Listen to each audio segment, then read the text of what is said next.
Hey, for John Kincade, who leaves for vacation after the show, and my first question for you is, can you please freaking take me with you, John? I don't know that makes for the same, sort of romantic getaway. Oh, okay.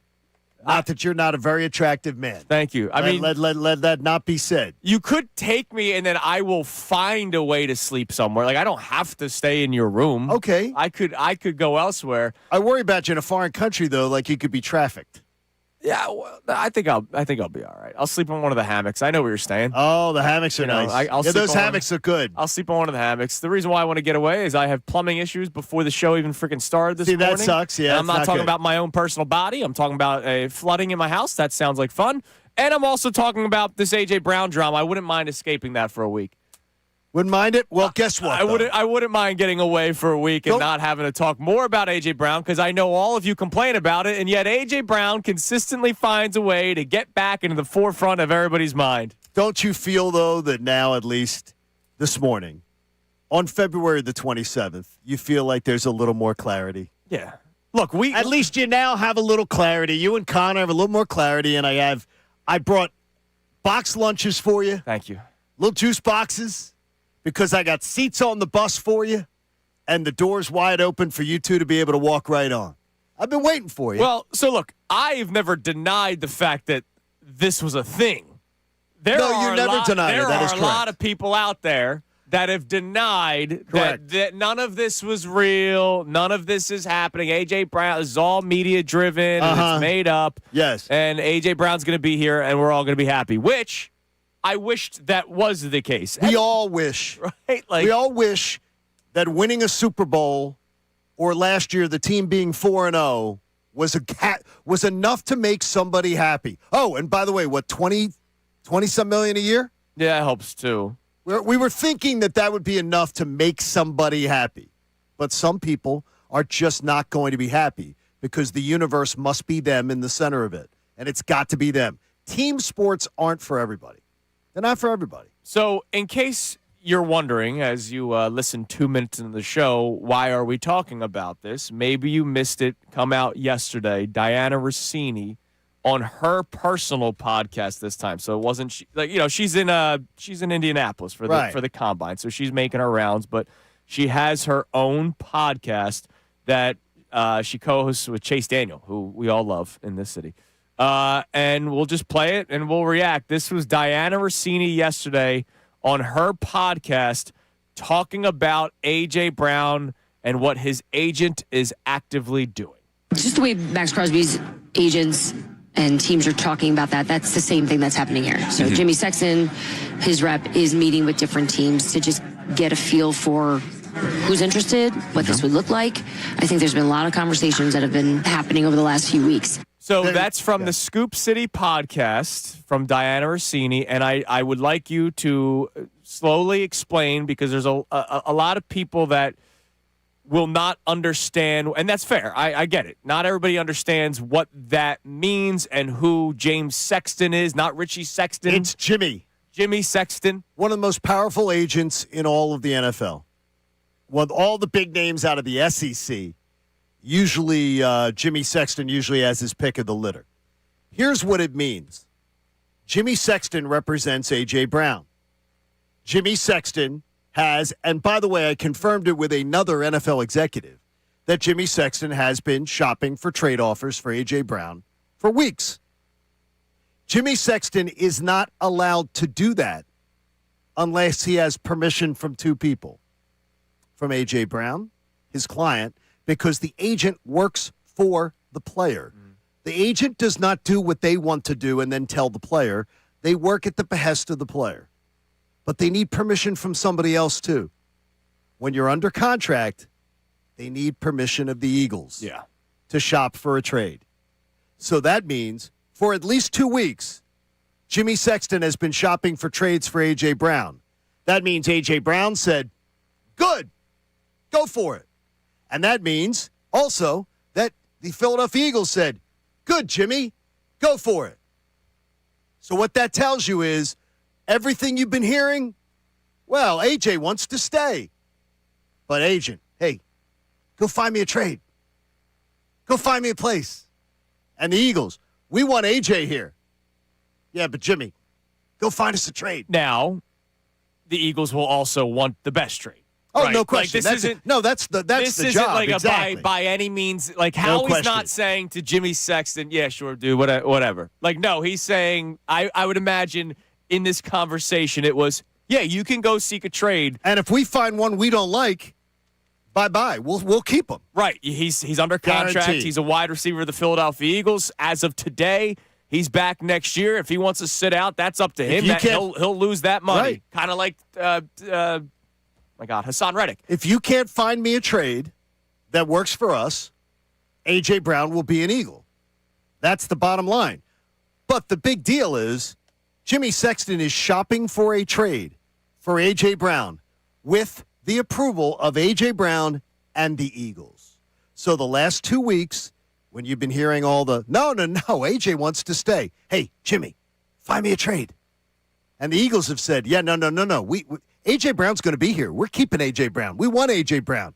Yeah, Yeah, hey, Jimmy, go find us a deal. Yeah, look, that was the biggest load of crap. That was a big nugget yesterday. Now let's unpack some stuff right away because I have not even opened up our YouTube chat yet, and I can imagine at least one person has said a comment that I will not mention the name of the person behind the scenes here at the Fanatic that said the same thing. Well, it's Diana Russini. Do you really believe her? Yes. Yes. Like, I understand she was a lot this year for a lot of you. She was doing her job. And I understand yesterday we talked about her role on Pardon My Take. But that clip and Diana Russini in general is one of the top insiders in the National Football League, right? There's Adam Schefter, who I believe is on a tier of his own, a class of his own. But then, Diana Rossini's pretty high up there. There's a reason why she's as respected as she is. There's a reason why people go to her to give her information. Maybe it is A.J. Brown. She won't out her source. But before anyone tries to discredit this just because it's Diana Rossini, that is a talking point that you can try. I'm not going to agree with your talk. Yeah, it's not going to work. And it doesn't work. And again, there's Jimmy Sexton's there. He's working it. He's working deals right now. And at least with one NFL team, they know it. So there's the bottom line. By the way, I was right. I just checked our YouTube chat, and it was Diana Rossini said it. She doesn't know anything. Yeah, she doesn't know anything, right? Yeah. Renee says she has as much credibility as I do. You've got a lot of credibility, though. I'm not denying your credibility, but I'm also not going to deny Diana Rossini's credibility. Diana Rossini has the credibility. So look, I'm sorry to tell you that. You may not like what she has to say. And by the way, I don't like a lot of the ways she goes about things. And I've told you that. Been very clear about that. But Diana Rossini has the credibility, has the sources, and is there. Look, this is a bummer. If you don't like it, but the bottom line is this. You've been played. If you've been buying the A.J. Brown bullcrap and you've been buying A.J., this is all made up. This is nothing. Jimmy Sexton would lose. He would be out. He'd be out of the agent business. He'd be violating A.J.'s contract. If he's shopping for trades without the Eagles' permission or without his client's permission, he'd be out of the business. Jimmy Sexton's one of the most respected voices, names in the game. He's not doing this, folks. So stop grasping at straws and just accept the fact that you bought into a narrative that was a lie. You don't have to like it. You don't have to like it. But you got to accept it. I mean, at this point. You were played. You got played. At this point, I would imagine we all have to. I know there's still going to be people that are going to fight tooth and nail. And then if a trade does happen, it's going to be the media's fault. Oh, yes. That'll be it. That'll be the next one. But at this point, I would imagine the majority of people can finally admit that this is all real. This was not made up. All and real. To your point all about along. the agent, this is now the second agent that is being named, right, by name with an Eagles storyline. Let's not forget that not that long ago when Jeff Stoutland decided to leave Philadelphia. His agent was on the record speaking to ESPN that Stoutland was disappointed and upset with how things played out last year. He felt like he was not being listened to. He's a very respected, coach in the NFL. Correct. So he decided to leave the Philadelphia Eagles. This is now another agent is being named that this is happening. And remember, again, it's the bottom line is this, is that you cannot do these activities or a player, it is not the agent going, well, AJ doesn't want this, but it's my job to go do it for AJ. That's not how an agent works. That's not how it works, because I guarantee you'll get some of that too. Well, this might just be the agent going rogue. No, the agent doesn't go rogue. The agent does not do that. An agent works for the player. At the behest of the player, the agent does not do things without the player signing off on them. There are lots of agents. There are lots of players that are willing to pay that kind of money to the agents, and there's lots of money in it. Jimmy Sexton is one of the best and one of the most respected. He is not risking his career to go rogue, to do something that is against the rules. This is a story where people bought into the narrative that, oh, no, he wants to be here. That's where he wants. Look, it's not working out. It's not working out. If they can get the deal. Now, maybe Jimmy Sexton doesn't find a deal. Yeah, maybe. And then maybe he doesn't find a deal. Maybe they have to wait till after June 1st. Right. Yeah, by the way, there's a lot of smoke. This could go on for a long time. This could go on for a real long time. However, yesterday I had a great event at the Green Parrot in Newtown. A lot of great people there yesterday. Seems like good people. I had so much fun. Eddie, a nice gentleman, came up to me. We started talking about it, and he was talking about the cap implications if you do trade him before June 1st. Here's the deal. I need it to be before June 1st, and I need it to be when the new league year starts, because this is a draft that is so vital to the Eagles now, but also in the future, that if I can stockpile picks now, and what are the two position groups that are being talked about a lot in this upcoming draft? Wide receiver. Oh, so lots you of them. need to replace A.J. Brown, and offensive tackle, specifically tackle, not guard, not center, offensive tackle. What do the Eagles need to start doing like now or like yesterday or like last or 2 years ago? They needed to start thinking about the next player that will play right tackle for the Philadelphia Eagles after Lane Johnson decides to eventually retire. So if the Eagles were to make a trade, it's going to suck because, A, I want A.J. Brown here. B, the cap, if you do make the trade before June 1st, it's more of a cap hit now instead of spreading it out. But I need the draft picks now. I wrote it in bold. First time ever in show sheet history of Kincade and Salciunas, I put important in bold, guys. The draft this year is important. If we're talking about your number one wide receiver requesting a trade, we're talking about the Eagles' right tackle, Hall of Fame right tackle, potentially retiring after the 2026 season. We're talking about already other players getting older, but I'm talking about just those two positions so that we're not filling our brain too much. Let's talk wide receiver one and Hall of Fame right tackle. One will be potentially out in the next month. The other will potentially be out after this next season. You need to replace those guys immediately for the 2026 season and beyond. It's got to happen. I mean, it's the time to do it. And Connor brought up a great point yesterday about, like, do you rip off the Band-Aid? Do you take the big hit this year? Or do you wait and do you spread out that salary cap hit? But I think just capitalizing on this draft is too important. Yeah, because it's the big draft for the two positions that you need. Like, if you could fall into anything, like this is where you fall. This is the one where you fall into it. You fall into a wide receiver, a deep wide receiver draft, and an offensive tackle. I do know this though, and I can speak it with 100% certainty. 100% certainty is that my two partners here. You guys want to be here, want A.J. Brown here more than A.J. Brown wants to be. Yes, that's true. Yeah. That's incredible. That's incredible when you think about it. You guys I like talented players, want A.J. Brown to be here more than A.J. Brown wants to be. Yeah. I think that's fair. I know but that's where the problem sure, in a lot and of people wanted lies. Scott Rowland here more than Scott Rowland wanted to be here. That's where in and of itself lies, though, is when a guy doesn't want to be here anymore, that's where I say there's a big door. There's a big door. It's time to go. You're not committed. You are not committed. When you tell your agent to shop for trades, you have 1 foot out the door. And this after You a have- season where I'm done. there were times where Absolutely it looked done. like you weren't totally committed on the field. You weren't committed itself. you weren't committed with your on effort, anything like that. So I'm done. So look, At that point. here's the deal. Today is one of those days where it's just react to the report, right? React to the report. I don't have a question for you. Are the Eagles going to be okay without AJ? I don't know, right? Like I would like to see what the return is if there is a trade.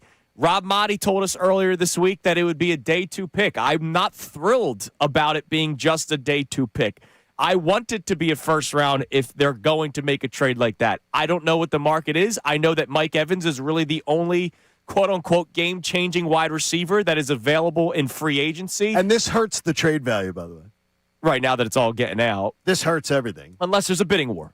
Because Well, that's what is like Dutsy and I were talking earlier. We got Dutsy in this morning and doing the YouTube, and it's this hurts the trade value because of the fact that now too is that he goes, well, what are you going to do? Like who's going to be out there? I'm like, there's going to be a lot of teams that want AJ Brown, but when this kind of discord's going on, it drives the price down. Sure.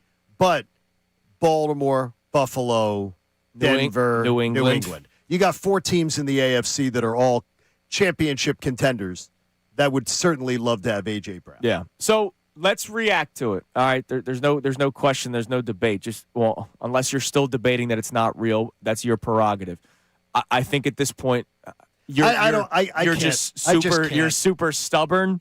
If you are not admitting that this was real, if you want to still disagree that maybe it started week 3, I know a lot of people push back on the Joe Santoliquito report, right? Like when this initially started, did he request trades?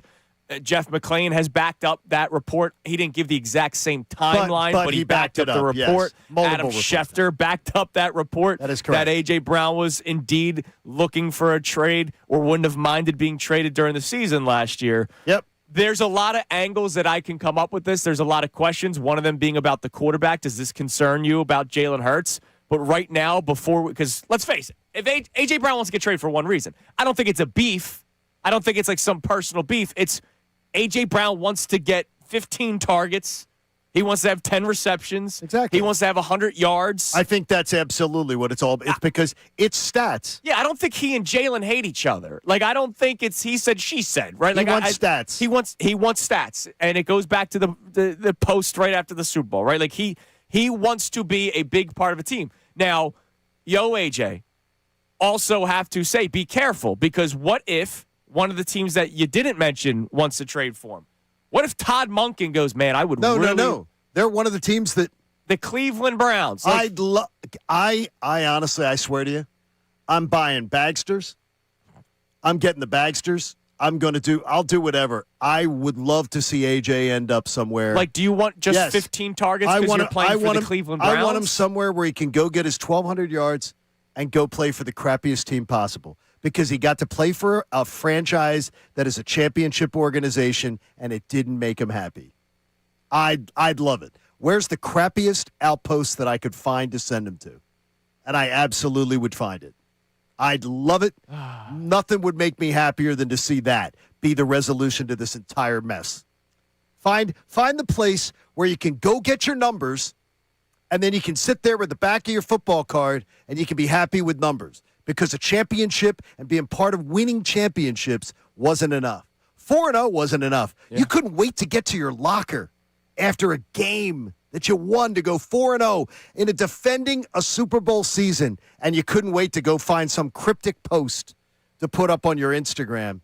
It's a sad thing. Yeah. It's a sad It absolutely is. So, overall reaction to the latest report from Diana Russini that A.J. Brown's agent, and again, John explained it to you, the agent would not go around asking teams about potential interest for a trade unless A.J. Brown okayed it and the Philadelphia Eagles okayed it. No, it'd be a violation of his contract. Right. They'd be the agent would be out of the agent business. Yeah. He would lose his business.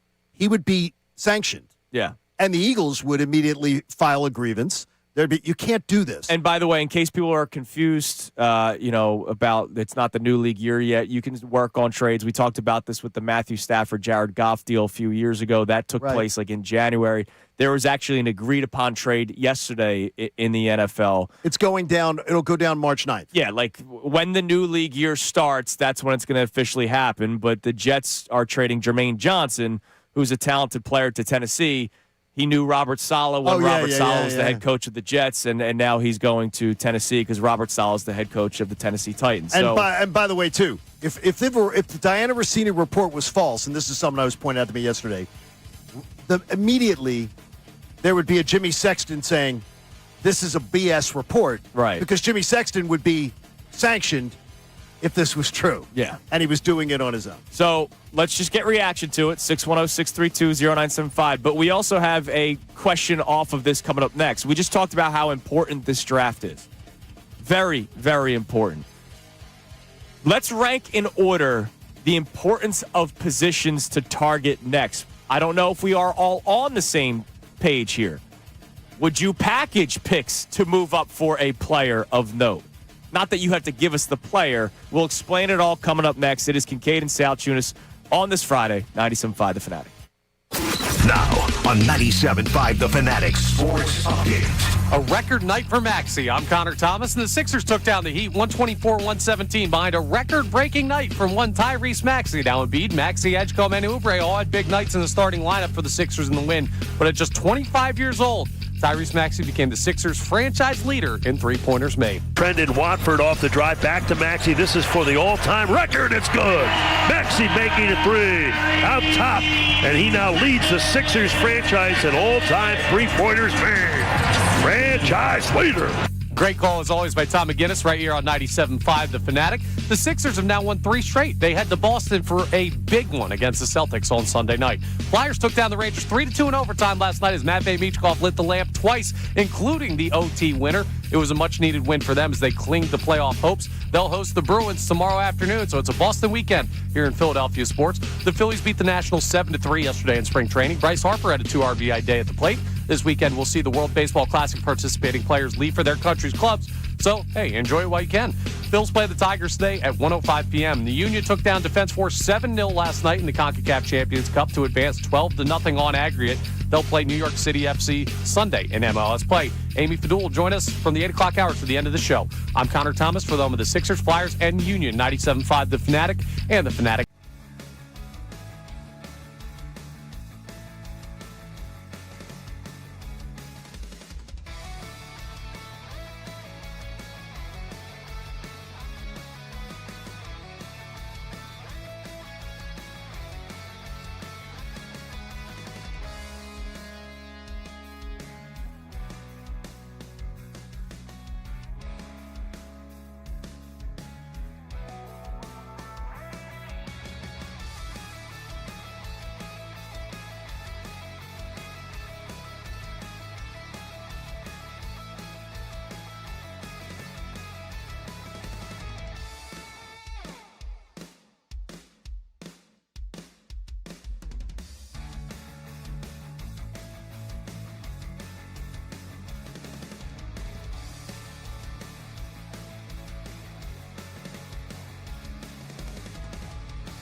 This Friday morning, the day after we find out from Diana Russini that A.J. Brown's agent is walking around Indianapolis, and even before walking around Indianapolis last couple of weeks, per John Kincade, talking to teams, trying to gauge interest in a trade. And so, again, a lot of people just sort of turn a blind eye toward it, buried head in the sand. And I understand why, because we like A.J. Brown, the player.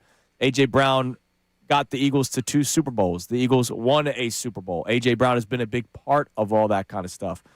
But sometimes you just have to understand that just because we love a guy and we love his impact and he can say he loves Philadelphia, because I do think he does. I don't think this is I hate this city.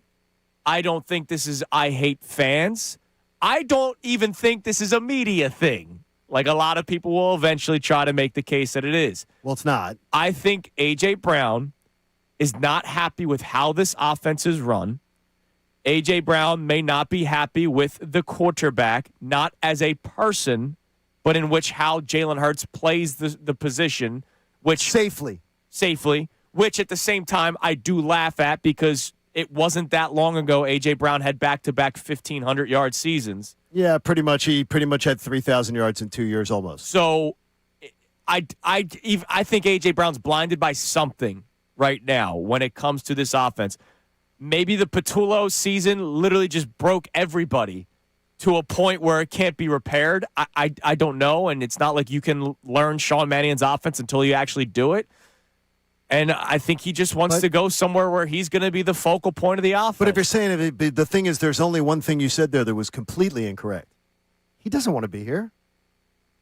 If he wanted to be here, this can all stop. No, with I'm saying one I don't person. think it's an anti-Philly thing. Like Steven we always mentioned Oh, Steven whoa. Nelson, the Yeah, but former no. I agree with you that there. was like, man, Like, I couldn't handle Philly. Oh, man. yeah. I don't believe that. You're right. Okay, if that's how you meant it. I was just saying is he can end this. There's one person who could end this. A.J. Brown. A.J. Brown doesn't want it to end. A.J. Brown's agent doesn't shop for trades if A.J. Brown doesn't tell him to. The A.J. Brown's agent can't shop for trades if the Philadelphia Eagles don't give him permission to, because they know A.J. Brown wants out. Right. So anything you hear about, I want to be here, you're falling for it. Don't be one of the sheep. Don't fall for it. You're falling for the PR. You're trying to get it's the sympathy vote. Don't fall for the sympathy vote. All right, so let's try to unpack this from a football standpoint. If the Eagles do make the trade before the NFL draft, they are.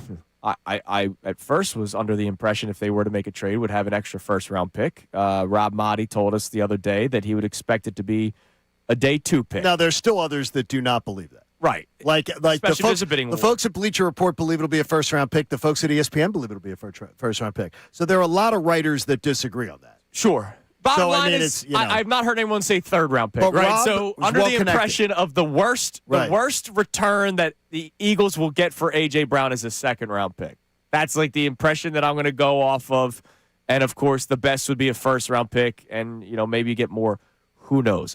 So let's rank in order of importance the positions in which the Eagles will target in the NFL draft. I understand. We'll hear it from every reporter that we speak to. You don't want to go into a draft with a specific need, because that's when you might reach for a specific player. Okay. I'm sorry. This is the year where you have to do it. If the Eagles see an offensive tackle that they know can be that next guy after Lane Johnson, you acquire that offensive tackle in this draft. If there is a wide receiver that you can hope can make enough of an impact and replace some of what A.J. Brown was able to do for you, especially the last 2 years where he wasn't getting 1,500 yards, it was more 1,100 yards, you have to make that draft selection in this draft. Yes. Like, you have to make these. So, yes, this draft, you do have to put that notion aside. You have to go in and target need. You know the last time the Eagles drafted a wide receiver out of need? Devontae Smith. Yeah. It worked out really well. Yeah. I'm feeling good about I don't worry about it. The one before it. that, not so good? I don't worry about it being a problem, because when the Eagles have drafted out of need before, they've done pretty well. The Eagles drafted out of need a couple years ago at cornerback. Yeah, and man, they did really well with that. Really work. Absolutely. I mean, it's you don't necessarily prefer it, but it'll be fine. So let's do this. 610-632-0975. Your reaction, Connor. Let us know if we have any text messages. And then, of course, let's rank the order of importance. Offensive tackle, number one, right?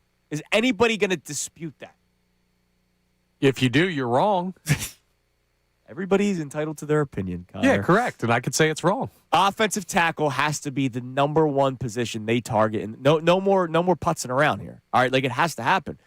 Now, this is when it gets interesting. Because what is number two? Our first thought, I would imagine, collectively is wide receiver. Because the reason why we're talking about this is because you're going to lose A.J. Brown. When's the last time they didn't have a tight end of note? Been a while. Before Brent Selleck. Gosh, it's been that long, Ertz to Goddard. Right. Right? And then before Selleck, you had like the L.J. Smith and Chad Lewis times, right? And you still had some good times, though. Yes, you did. You were went more to a than Super that. Bowl Right, with exactly. Chad. They went to a Super Bowl with Chad Lewis. Chad right? Lewis to Like, go. So you could even go pre-Chad Lewis, right? Like, Right. It's been a long time since the Eagles haven't had a consistent tight end on the field when healthy every single year. So it might be easy to just say wide receiver, but I don't know. If we're talking about a team that is going to be run heavy, a team that likes to use the middle of the field in the Sean Mannion offense, that will utilize checkdowns if the quarterback takes them, you need to have a really good tight end. And you know the history of this team, how important tight ends are. So is it wide receiver or is it tight end? That's like the second level of importance for the Eagles in this draft. I almost go to a tight end. No, you don't. No, you don't. Not in an offense, because what you got to be able to do is the tight end has got to be a safety. What is first thing people think with the tight end? Safety valve. Tight end's got to be a safety valve. And Unless tight you end, have a stud. By the way, Unless you have a stud tight end. And in this offense, in Sean Mannion's offense, in the offense that he comes out of, a tight end's not as important as a wide receiver. If you go the McVay, Shanahan offense, tight ends are important, but they're not as important as the wide receiver. George Kittle's pretty important. I just saw Tucker Kraft have a pretty damn big year before he got hurt. No, they in had big Green years. Bay, where Mannion They're big came years. from. They're not as important in that offense as a wide receiver. Sean McVay. I had Kyle Shanahan sat in rooms where Kyle Shanahan would tell you the offense to the media.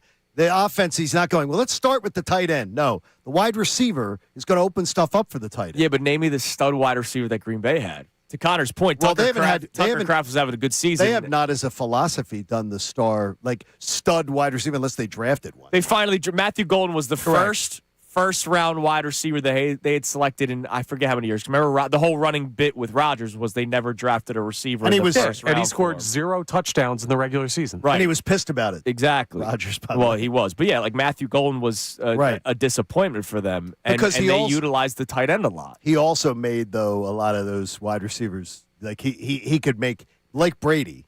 Yeah, Rodgers could make it work. Rodgers and Brady could just take a bunch of nobodies. Connor, are you tight end first or wide receiver first in this specific draft? I'm tight end first. Yeah, same. I am, because the other thing that I got to think about is you're bringing in Chris Cooper here, who we don't really know if he's going to be able to put together a better offensive line. And I know that if Dallas Goedert walks out that door, Greg Calcaterra can't block. That's the other thing. Like, who's your wide receiver two, boys? Well, I at least have Devontae Smith to start. Who's your wide receiver two? I don't know, but who's your tight end? Who's your tight end? Period. You don't have a tight end. You need a wide receiver two more than you need a tight end. I disagree, because you cannot. You're not there. You are going to absolutely have nothing out of your wide receiver one if you don't have a wide receiver two. I don't think you get nothing out of Devontae Smith without a wide receiver. He is going to be. If you don't have a wide receiver two. In a passing game that has actually struggled many times with Jalen Hurts here. Who is it? Like, what are you going to do? You think Devontae Smith isn't going to be absolutely shut down? Britton Covey still on the roster? Come on, boys. Come on, boys. It's great to have a tight end. I promise you right now, if Howie's listening to this, he's going, guys, I need a wide receiver to protect Devontae Smith. Then I'm going to get a tight end in like the 4th round. You think he's saying that? Because how many years did we see no protection or maybe no wide receiver one under Howie Roseman? By the way, the 4th round tight end, that's Goddard was 2nd round. Ertz was 1st round.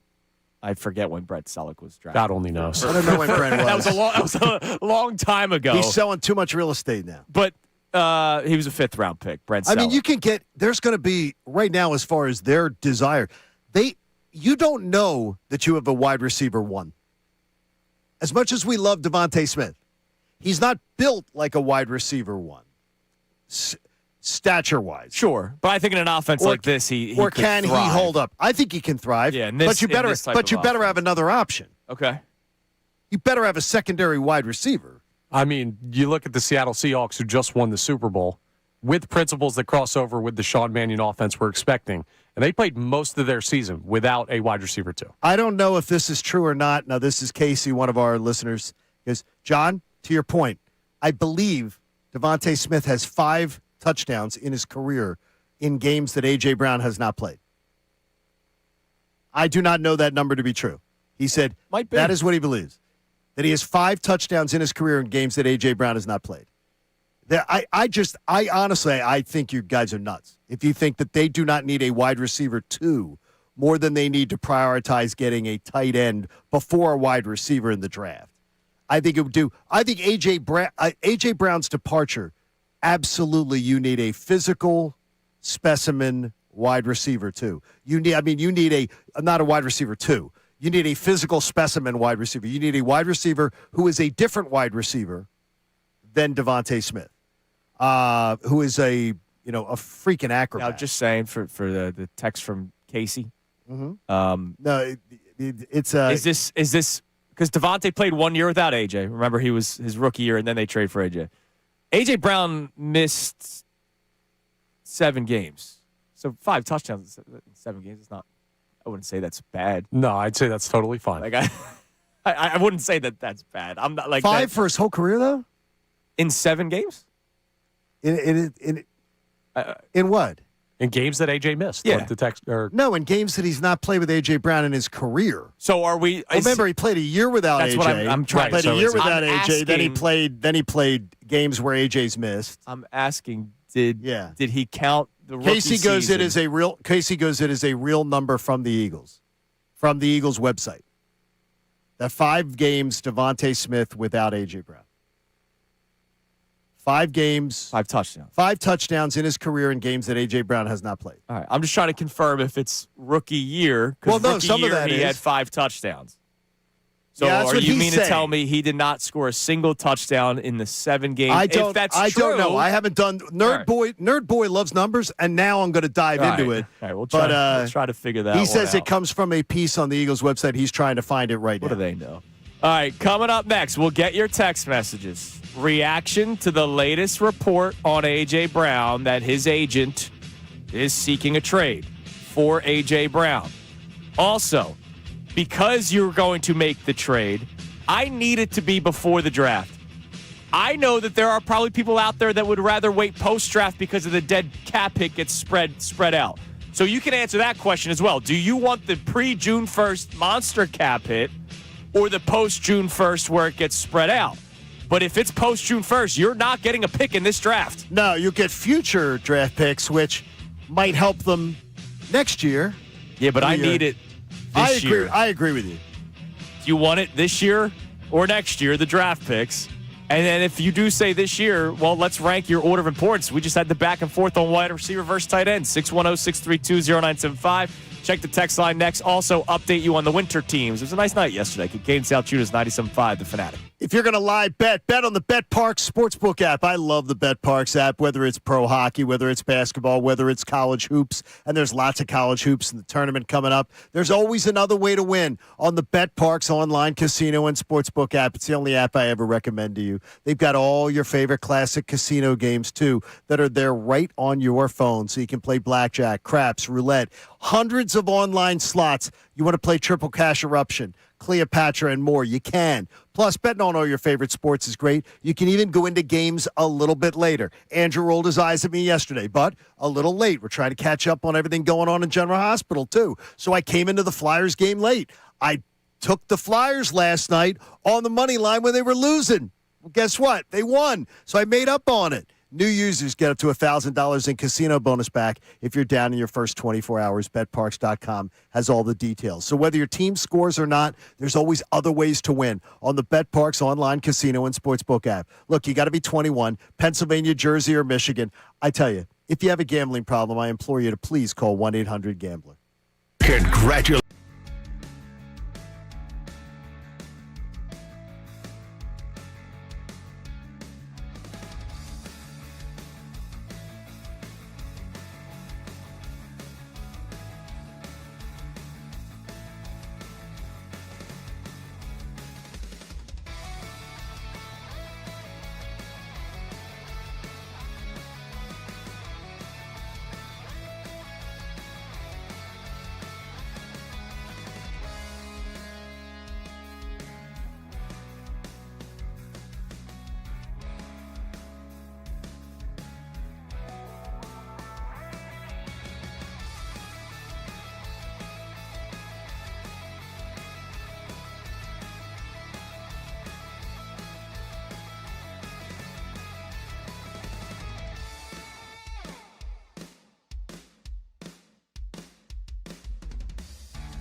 It's 97.5 The Fanatic. Just to clear up some confusion, we appreciate Casey for being a part of the show.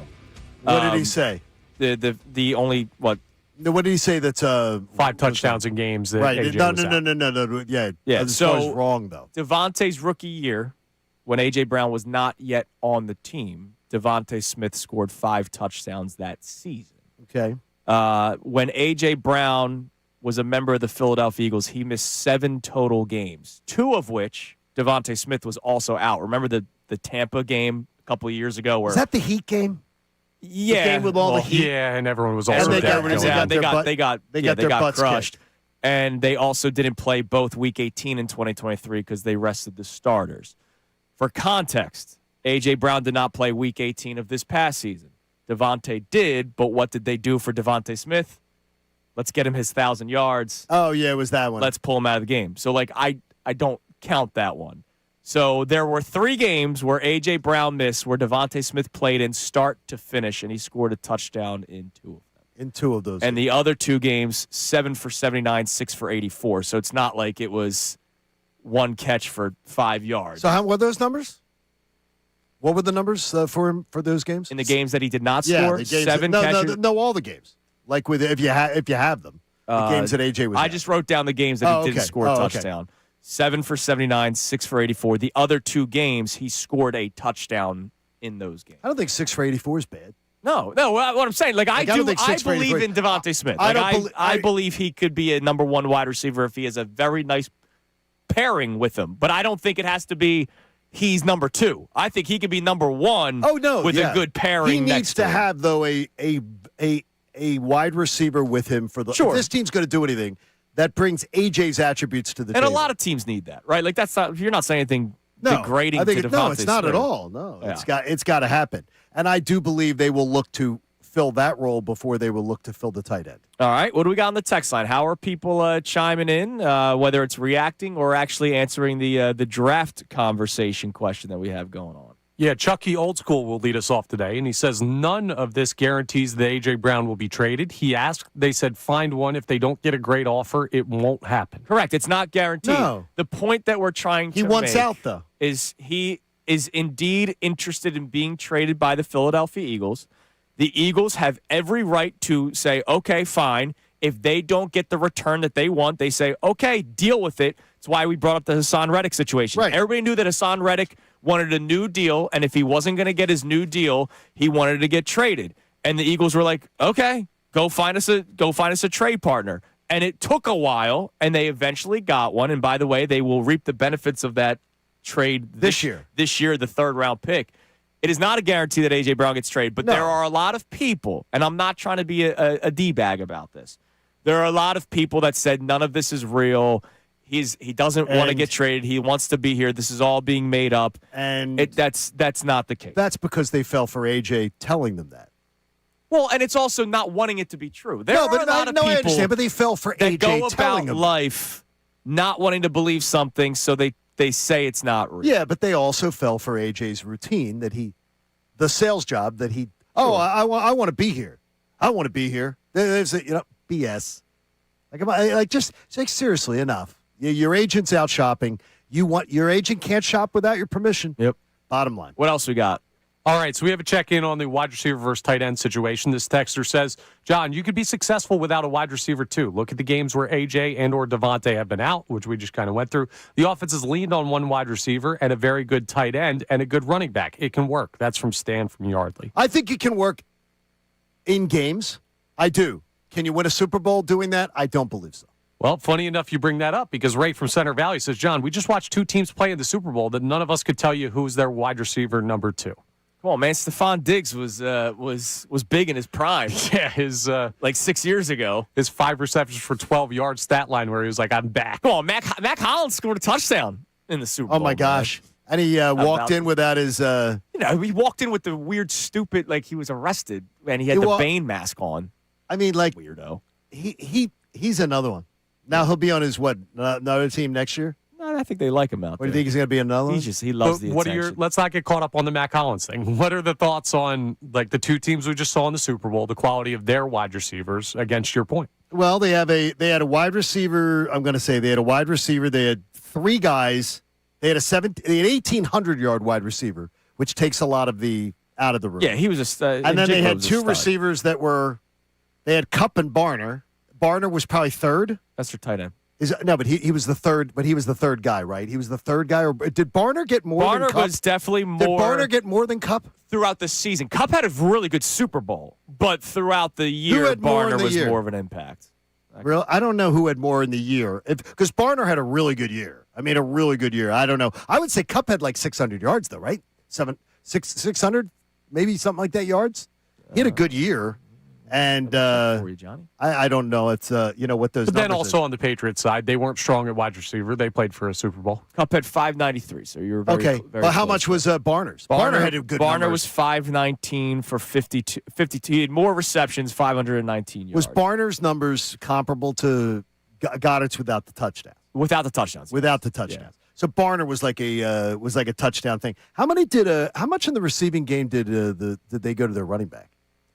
Kenneth Walker only had 282 yards. That's a lot less. But than they I ran the thought. ball a lot. They did. Oh no. They were absolutely trying to run. The Yeah. ball. So look, we'll continue this. 610-632-0975. Can we all admit that everything was real now? The draft is important. What do you want them to target? And if you do the trade for A.J. Brown, do you want it to be pre-June 1st or post-June 1st? Pre-June 1st means you're getting a trade done before this draft. So forget the June 1st. Do you want the trade to be done before this draft so you get picks for this draft, but you take the bigger cap hit? Okay, now I have to look at this as here. So I just pull up New England.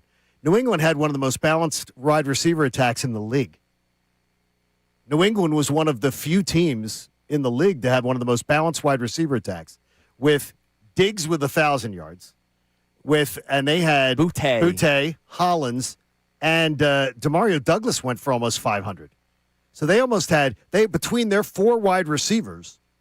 They had three wide receivers go for an average of 500 almost. Sure. And one wide receiver go for 1,000. They had one of the most balanced wide receiver attacks in the entire NFL. Yeah. So they were throwing it to four guys. Sure. Over the course of Read Jahan Dotson. I can't believe Stephon Diggs, though. I didn't think he had 1,000 yards. Yeah, he had a really No, good but I didn't think he had 1,000 yards, though. That shocked me.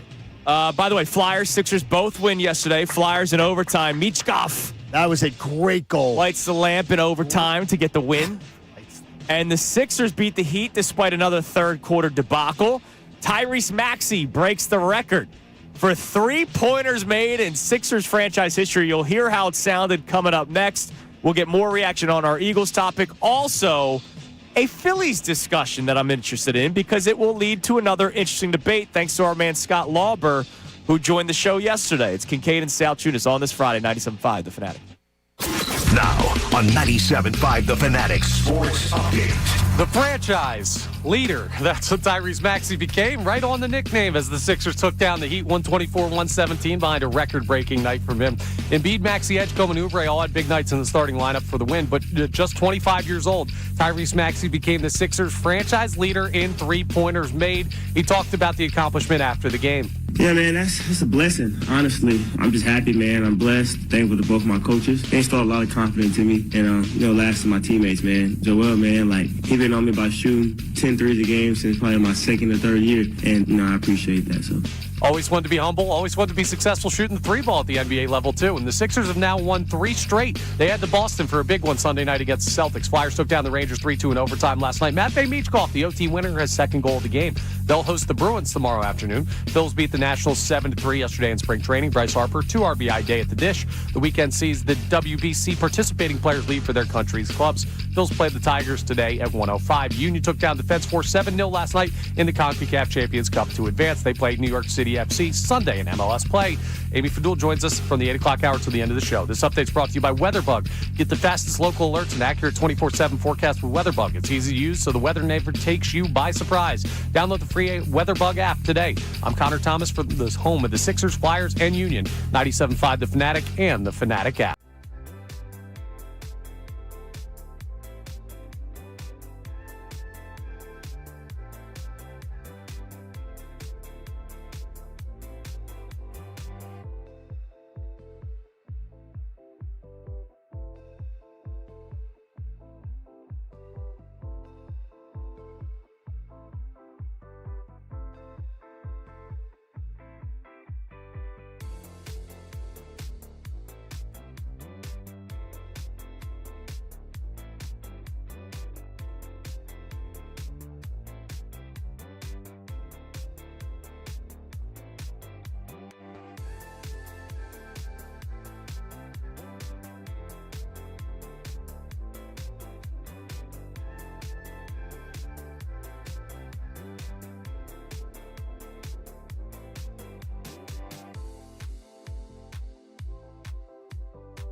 The wide receiver situation doesn't make me happy. What does make me happy, though, Johnny, is a 2-for-2 evening for Philadelphia.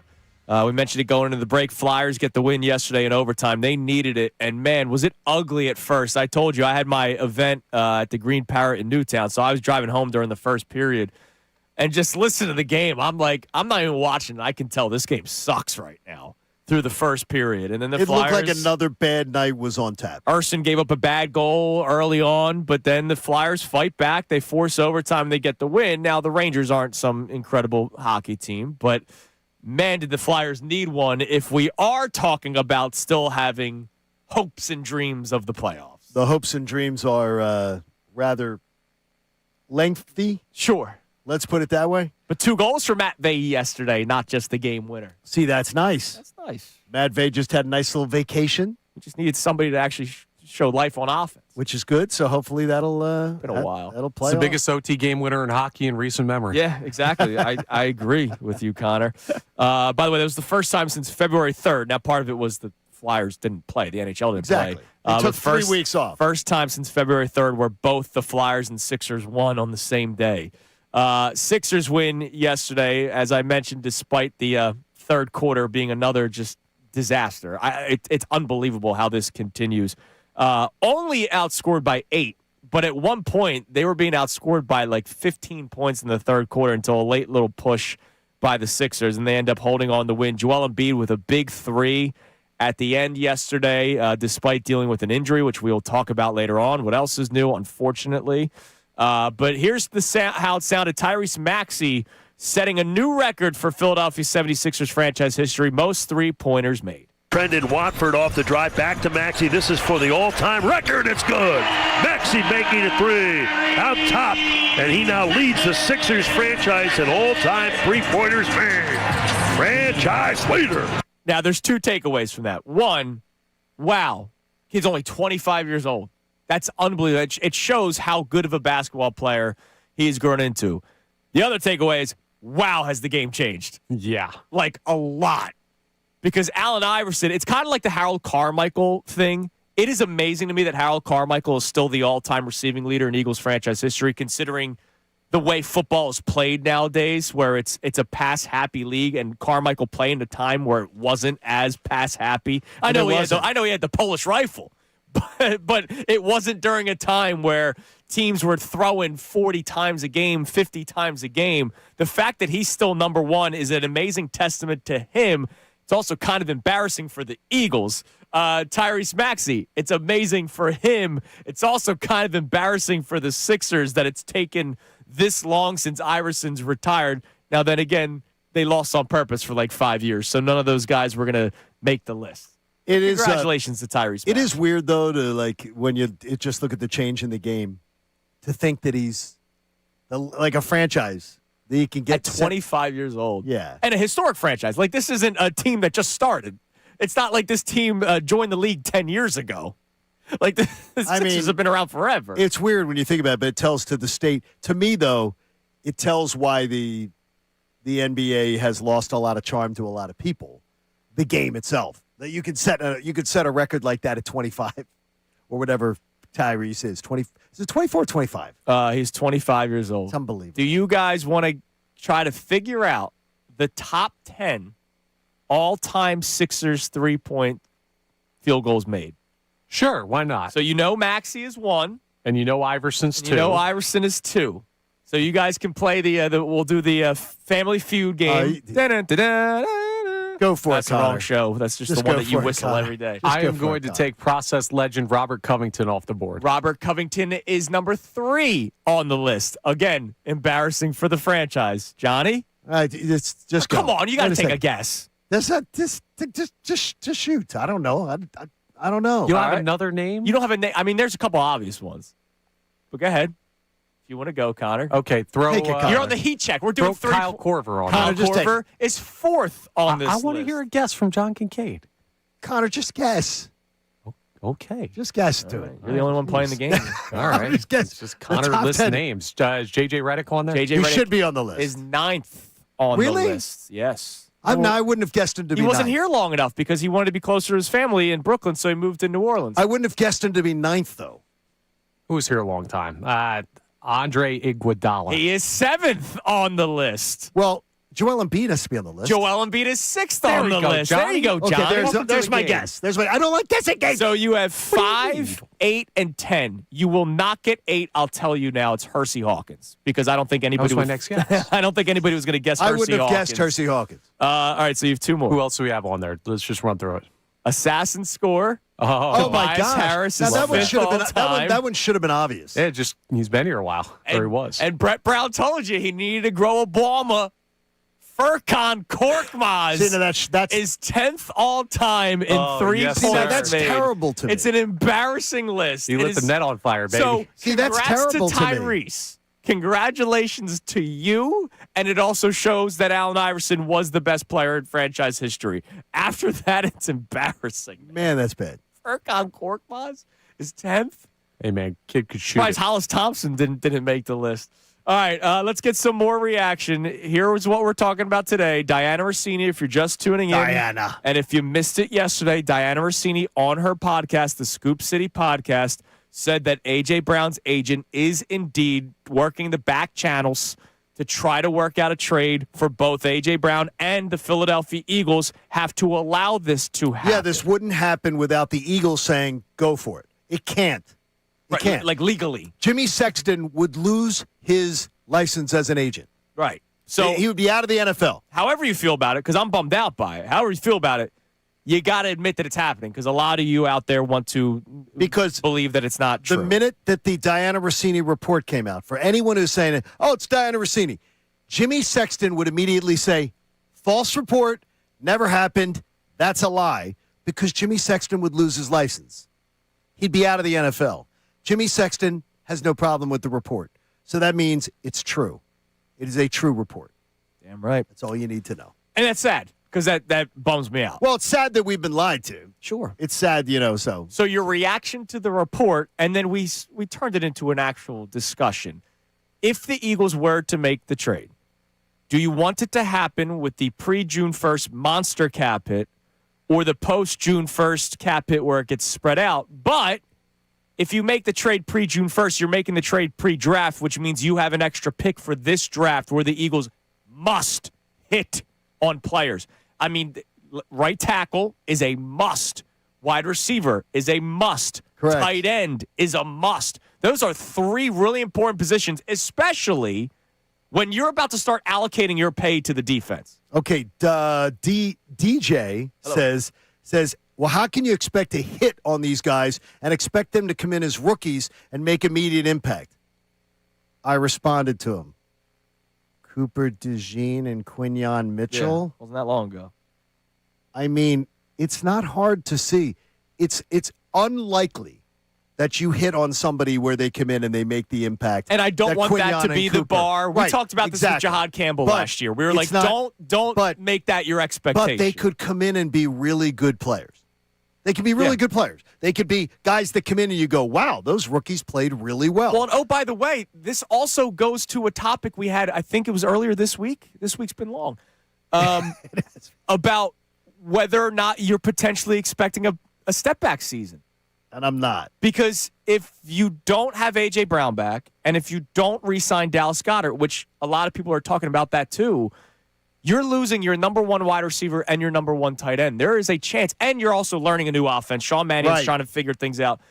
There's a chance that the offense takes it, maybe not a step back, because last year there's not many steps you can take backward compared to last year. Considering how horrible. What I'm saying is like the overall success of the team. Like they were a division winner.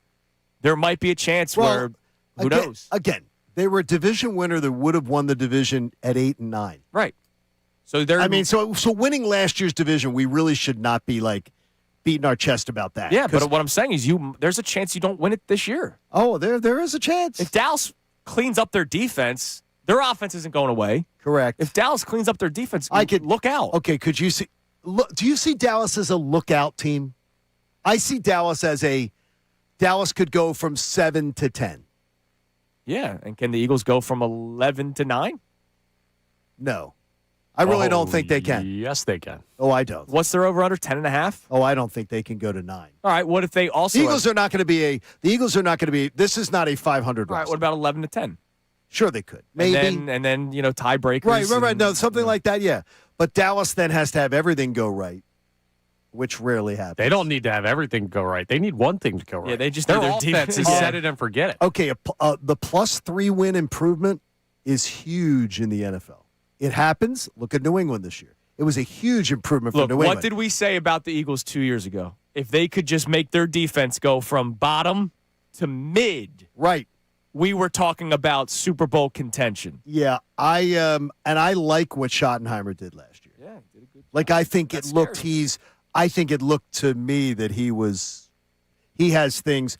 I'm more worried about Schottenheimer being in control there than I was when Mike McCarthy was there. Yeah, but don't worry about Schottenheimer. What about the guy that you said you would tell Vic Fangio to walk out the door for? Yeah, Vic to say, look, if you're going to lose him, you're going to lose Vic in a year anyway. Which, by the way, Christian Parker could be very good. Oh, I think he's going to be good. It's a little bit of a tumultuous time, and I don't think we're ready for it. Well, the good news is at least it's not like your defensive guru is leaving after this year. That might happen too. Yeah, exactly. All right, what do we got on the text line? Then we're going to get into a Phillies debate that will continue throughout the course of the show as well. 610-632-0975. What do we got? This texter says, for the record, I don't want AJ traded, but if he is gone, I'd rather take the hit now and get the new weapons with Mannion instead of filling gaps with vets. Yeah, I mean, it's not just filling gaps with vets. It's like you need to start turning the page because the defense is going to get paid, right? We've been talking about this Jalen Carter contract and Jordan Davis contract and eventually Cooper DeJean, which will be quicker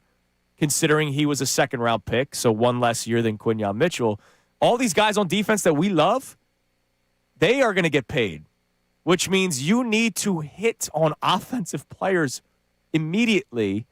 Maybe not a 1,500-yard receiver in year one, but a guy that could grow into something. You need to start planning for the future. You better start planning. Wide receiver's not planning. Wide receiver's now. Tight end is now. But offensive tackle?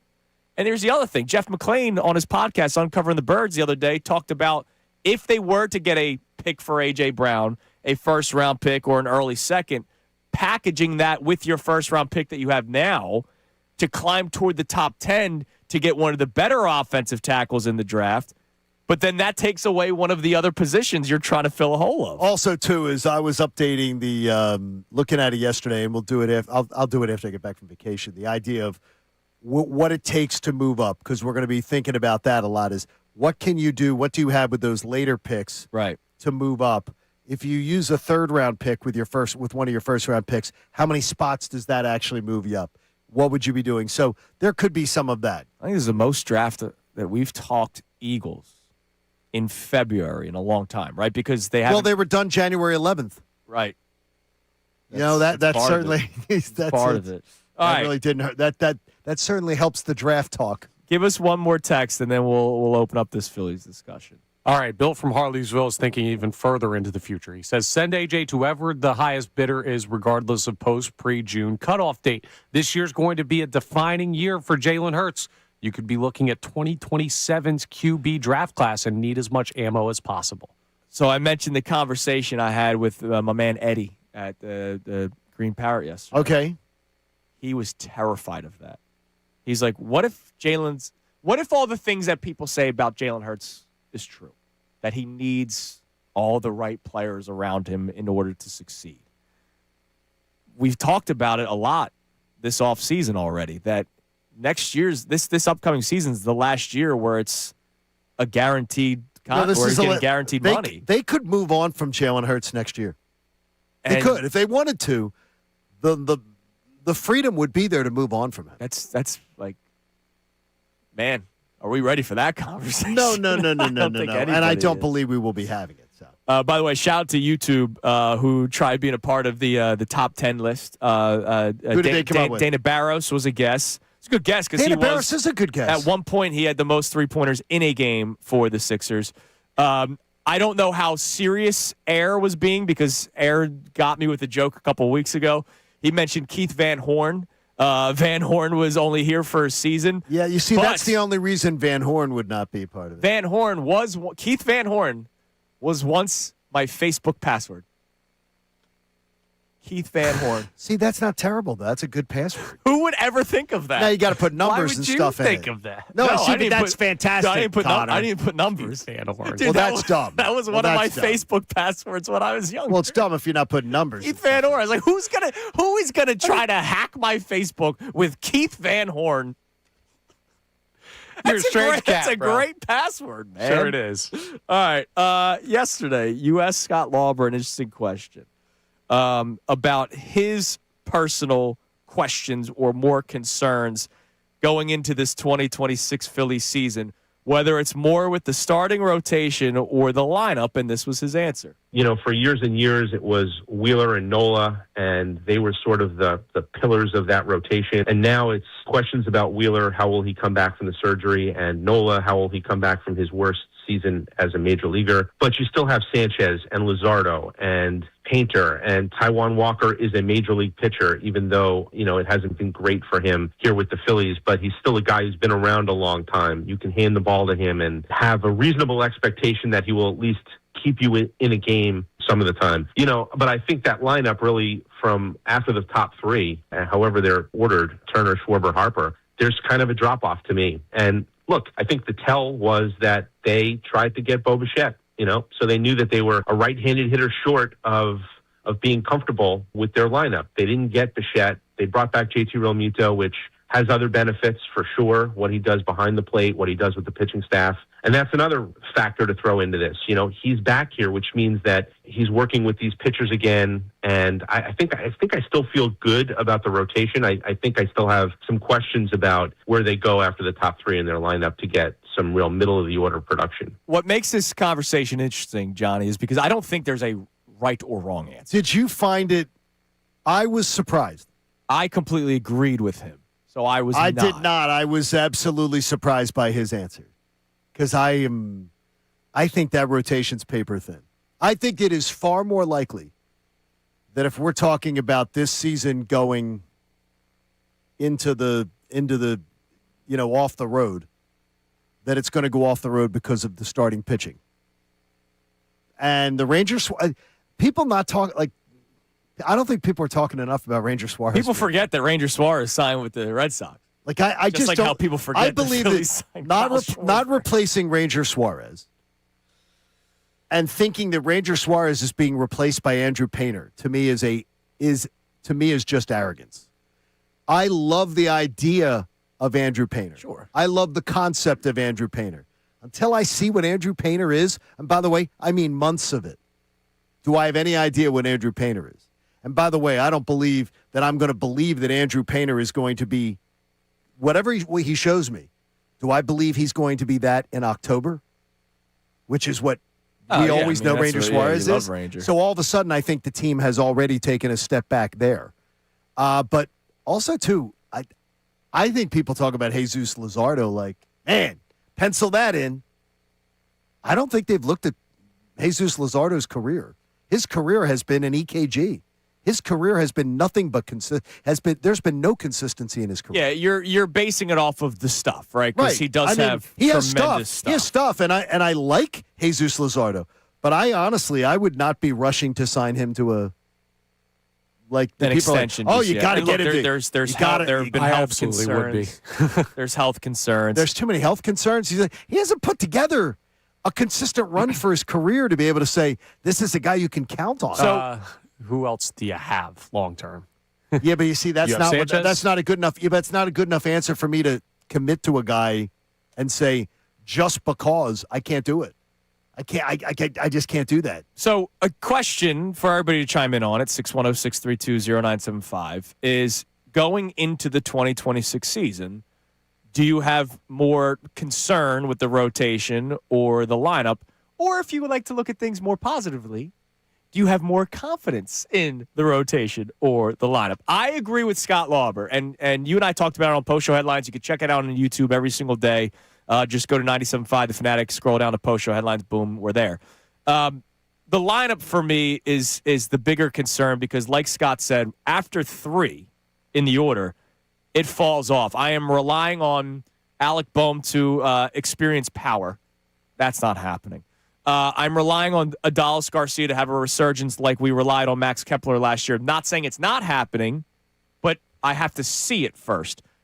JT Realmuto is still in this lineup. Justin Crawford, I have to see first. Here's one of the biggest reasons why I say this, though, Johnny. Okay. You and I both talked about it. If not for Kyle Schwarber last year, they might not be in the playoffs. Like, as good as that rotation was, because, man, were they freaking good last year. Oh, no. He if carried not for them on his Schwarber, back. they may not have been a playoff team. I don't think they would have been. So, that's because the lineup was filled with holes. It wasn't because of injury. Like, Trey Turner didn't miss that much time. Bryce Harper didn't miss that much time. No. They would not have made. Everybody just kind of underperformed other than Trey Turner's batting average. They would not have made the playoffs. So, to me, it's the lineup. And he carried them. And that includes he carried Bryce Harper, too. Yes, he did. So coming up next, we'll get your reaction on this Phillies debate as well as the Eagles discussion that we have going on. Speaking of the debate and the Phillies rotation, we do have a major update to give you next. Something that at least put a smile on your face on this Friday morning here on 97.5 The Fanatic. Now on 97.5 The Fanatic Sports Update. Maxey takes the top spot. I'm Connor Thomas, and the Sixers took down the Heat 124-117 behind a record-breaking night from Tyrese Maxey. Embiid, Maxey, Edgecombe, and Oubre all had big nights in the starting lineup points-wise, but at just 25 years old, Tyrese Maxey now has the most three-pointers made in Sixers franchise history. Here's what it sounded like here on The Fanatic. Brendan Watford off the drive back to Maxey. This is for the all-time record. It's good. Maxey making a three. Out top. And he now leads the Sixers franchise in all-time three-pointers made. Franchise leader.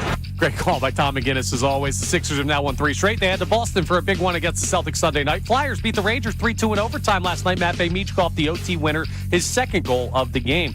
Much-needed win for them as they cling to playoff hopes. They'll host the Bruins tomorrow afternoon. Phillies beat the Nationals 7-3 yesterday in spring training. Bryce Harper, 2 RBI day at the plate. This weekend, players leave for the World Baseball Classic, so we'll see some guys exit Phillies camp. They played the Tigers today at 1:05 p.m. Union took down Defense Force last night, 7-0 in the CONCACAF Champions Cup to advance on 12-0 aggregate. They play New York City FC Sunday in MLS play. Amy Fadul joins us coming up for the 8 o'clock hour and the 9 o'clock hour. This update's brought to you by TireRack.com. Rain or shine, drive with confidence on Verdestin tires from Tire Rack. Verdestin tires deliver precision handling, dependable traction, and quiet comforts. Ship fast and free with 2 years of free road hazard protection. TireRack.com. I'm Connor Thomas for 97.5 The Fanatic and the Fanatic app.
Salciunas, 97.5 The Fanatic. It is a Friday. Fridays with Fadul. So Amy will be in studio with us starting at the 8 o'clock hour. We will be doing Ask Me Amy Thing, the return, because she was out last Friday. So you want to text in your questions, Ask Me Amy Thing, you can, 610-632-0975. That doesn't happen until like 9:47, but text them in now because it would be nice to put them to the side. Do it for Connor Thomas. Makes my life easier. It makes Connor's life easier, and everybody should want to make Connor's life easier. You don't have to, but I appreciate it. All right, good update for the Phillies yesterday. Zach Wheeler did throw his first bullpen session. I saw the video, the Fanatic posted it. I don't know who initially posted it, but I just saw it through our social channels. But Zach Wheeler threw his first bullpen session yesterday. It was just fastballs, and it was 21 pitches, but the report was from Rob Thompson that it was very good. Here's his quote. He's been recovering pretty well. A couple days ago, we identified today as the possible day. He came in, he felt good, so he went after it. The velo was good. The ball flight was good. Just 4-seamers and 2-seamers. He hit the glove. It was good. It felt great. Now, of course, the big question is, how's he feeling today? It's always the next morning, how you wake up and how you're feeling. But that's a good start for the rehab process of Zach Wheeler down in Clearwater. Ricky did a great analysis of the whole recovery process of throwing off the mound and all the throwing distances that he's been throwing and how much different the stress was going to be and everything was going to be thrown off the mound. So that's good to hear. We'll see how he's doing. Lauber told us yesterday, flat ground, 120 feet was where he was, 90, sort of 120, then, and then yesterday was the 60 feet, 6 inches off the bump. Good for him. Toeing the rubber 21 times yesterday for Zach Wheeler. Opening day starter? Who says no? Can The Phillies. You use all the cliches? Is there any other cliche? You lit the lamp today? Oh, yeah. What else? You've hit them all today. Toe the rubber. I mean, my gosh. Seriously, you've got them all today. I love it, man. It's unbelievable. It's just guys being dudes. I'm sportsmen. What Yes, do you say? Yeah. All right. So that's your important update for the Phillies, that Zach Wheeler is pitching, thrown off the mound. Again, I totally understand your answer. I don't think there is a wrong answer in this discussion. They're going to score. This team's going to score runs. I think. I hope. Well, why would you think that they wouldn't? They have 4 through 9 in the order. Okay. Have you liked 4 through 9 in the order that much the last few years? No. Have they scored a ton of runs? Have they been one of the top? They have. 4. So, I mean, why would you think it's going to – I don't know. I don't know. I think we both agreed that Kyle Schwarber is the reason why they made the playoffs last year. And I'm not expecting another 56 home run season out of Kyle Schwarber. Yeah, it's the run scored is not I'm not sweating that one as the thing that's going to keep this team out. That this offense is going to be just horrendous. There's going to be a lot of boom or bust, though. Those GIDPs, grounded double plays. Oh, lots of that. A+ base running, though. Don't forget. Yeah, A+ base running. And it's not. And at least they went short term and affordable with JT Realmuto. Oh, I'm sorry. Okay, move on. 3 years, top of market price. It's not that I didn't want him back. When I saw the number 3 pop up, I was like, "Are you freaking kidding me? This isn't real." They panicked. This is John Hellman, What a right? panic. Like this isn't. I love his mayonnaise. This isn't a real Twitter account. By the way, is it's it? the only mayonnaise. All right.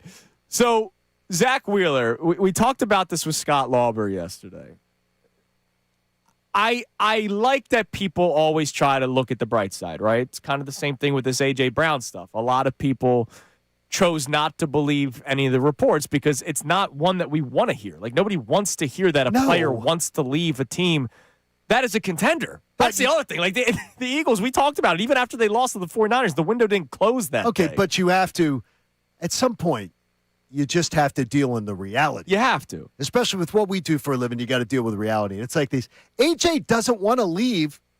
This is, what, really? Oh, yeah. We know now he does. When it comes to Zach Wheeler, we have to deal with reality that we don't know the reality. There are a lot of people that are just assuming that he's going to be okay. And I hope it. Absolutely hope that he is Zach Wheeler. Now, I think that the history would tell you can expect drop-off.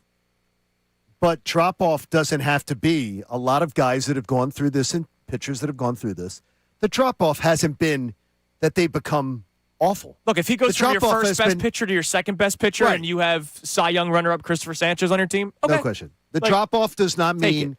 drop-off does not mean that guys that have had this have all of a sudden become, they're unusable now. Their Right. careers are over. Drop-off for many pitchers that have gone through this is slight. Yeah. It's they see a change in velocity has been could be a problem. That could end up being. And we saw how that affected him last year. They see a change in with this surgery afterwards. They see a lean in their ability to go later into games. Mm-hmm. So that's another issue. and he's a been a horse. hoss. So maybe they have to monitor that early on. And sometimes players struggle with their location coming off the surgery. But that could just be the time off. I mean, how much do you put to The other thing and is it's the surgery? and by the way, I'm going to trust Zach Wheeler to go into the lab and figure that out more than I need to know too. And I thank you very much, Terrence, for sending along the information because Terrence heard earlier the conversation about the thing and sent it along. I appreciate that. And I said to Terrence, I need to know who are the other pitchers though. Are they pitchers the caliber of Zach Wheeler's, the pitching IQ? Right. Because he's got such a pitching IQ. I have faith in him that he's going to figure things out more. Sure. That he's going to have a better idea of his body and what he can do and how things can figure because out. of how great he is. He's awesome. always been. It's kind of like Justin Verlander, right? Like 2 years ago, we all thought he was done, and then last year he ends up pitching really well because he figured things out because he's a Hall of Famer. He just won't walk away though, man. Well, and hey, when you throw a 3 ERA in a year, why not? So what do we got on the text line? Have people chimed in on this Phillies discussion in terms of where you have more concern, or if you're somebody that likes to look at the bright side of life, where do you have more confidence? Lineup versus rotation. Matt from Anvil says more confidence in the pitching staff for me right now, mostly because of how our bullpen is better set this year. Tons of concern with the running it back lineup. We've seen the same result 2 years in a row. Why will this result in year 3 be any different? Now, playoffs and regular season's totally different. Like John, not to speak for you, John, but to your point, like if the rotation falls apart, they might miss the playoffs. Yes. Because that has been what has carried them really the last 2 years. Let's not forget that we have been comparing in back-to-back seasons the rotation, not by resume, but by statistics, to the 2011 Phillies. The best team that we've ever seen, at least in my lifetime. We talked about it. The 2011 Phillies, where you had the 4 aces and they all pitched like it.